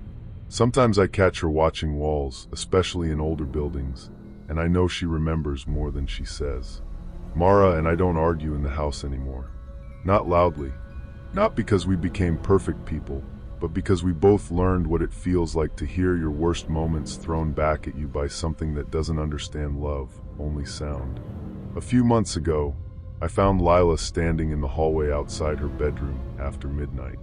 She was staring at the vent near the floor. I asked her what she was doing. She looked embarrassed and said, "Nothing." But when I knelt beside her, I heard it too. Very faint. So faint I almost convinced myself it was air moving through the ductwork. A woman humming. Not my grandmother this time. Mara's mother. She died 2 years ago and had never set foot in our new house. I put my ear closer to the vent before I could stop myself. The humming stopped. Then, from somewhere deep in the duct, a voice whispered my name in my own voice. Just once. Daniel. I stood up so fast I hit the wall behind me. Lila started crying. Not loudly. Just tears slipping down her face like she had been expecting it. We left the house that night and slept in a hotel. The HVAC company found nothing in the vents. No animals. No loose parts. No explanation. We still live here because, again, life is complicated. Money is complicated. Fear doesn't pay mortgages. But every night before bed, I walk the house and turn on something that makes noise. A fan, a radio, a dishwasher, anything. And I don't speak after midnight unless I have to. I know how that sounds. I know most people won't believe me. I wouldn't believe me either. But sometimes, when the house gets quiet and the air from the vents turns cold for no reason, I think about that farmhouse sitting in pieces somewhere. Wood hauled off, nails scattered, beams cut apart, maybe burned, maybe buried, maybe reused. That thought is worse than the house still standing. Because what if it wasn't the house? What if the house was only the first place that learned us? Even after escaping, even with the memory of police lights behind me, a small, cold part of me can't stop replaying the face I saw through that farmhouse window. The calm, empty eyes that didn't blink. Sometimes the scariest part isn't what happened. It's realizing something heard you scream, learned the sound of your voice, and may spend the rest of your life trying to give it back.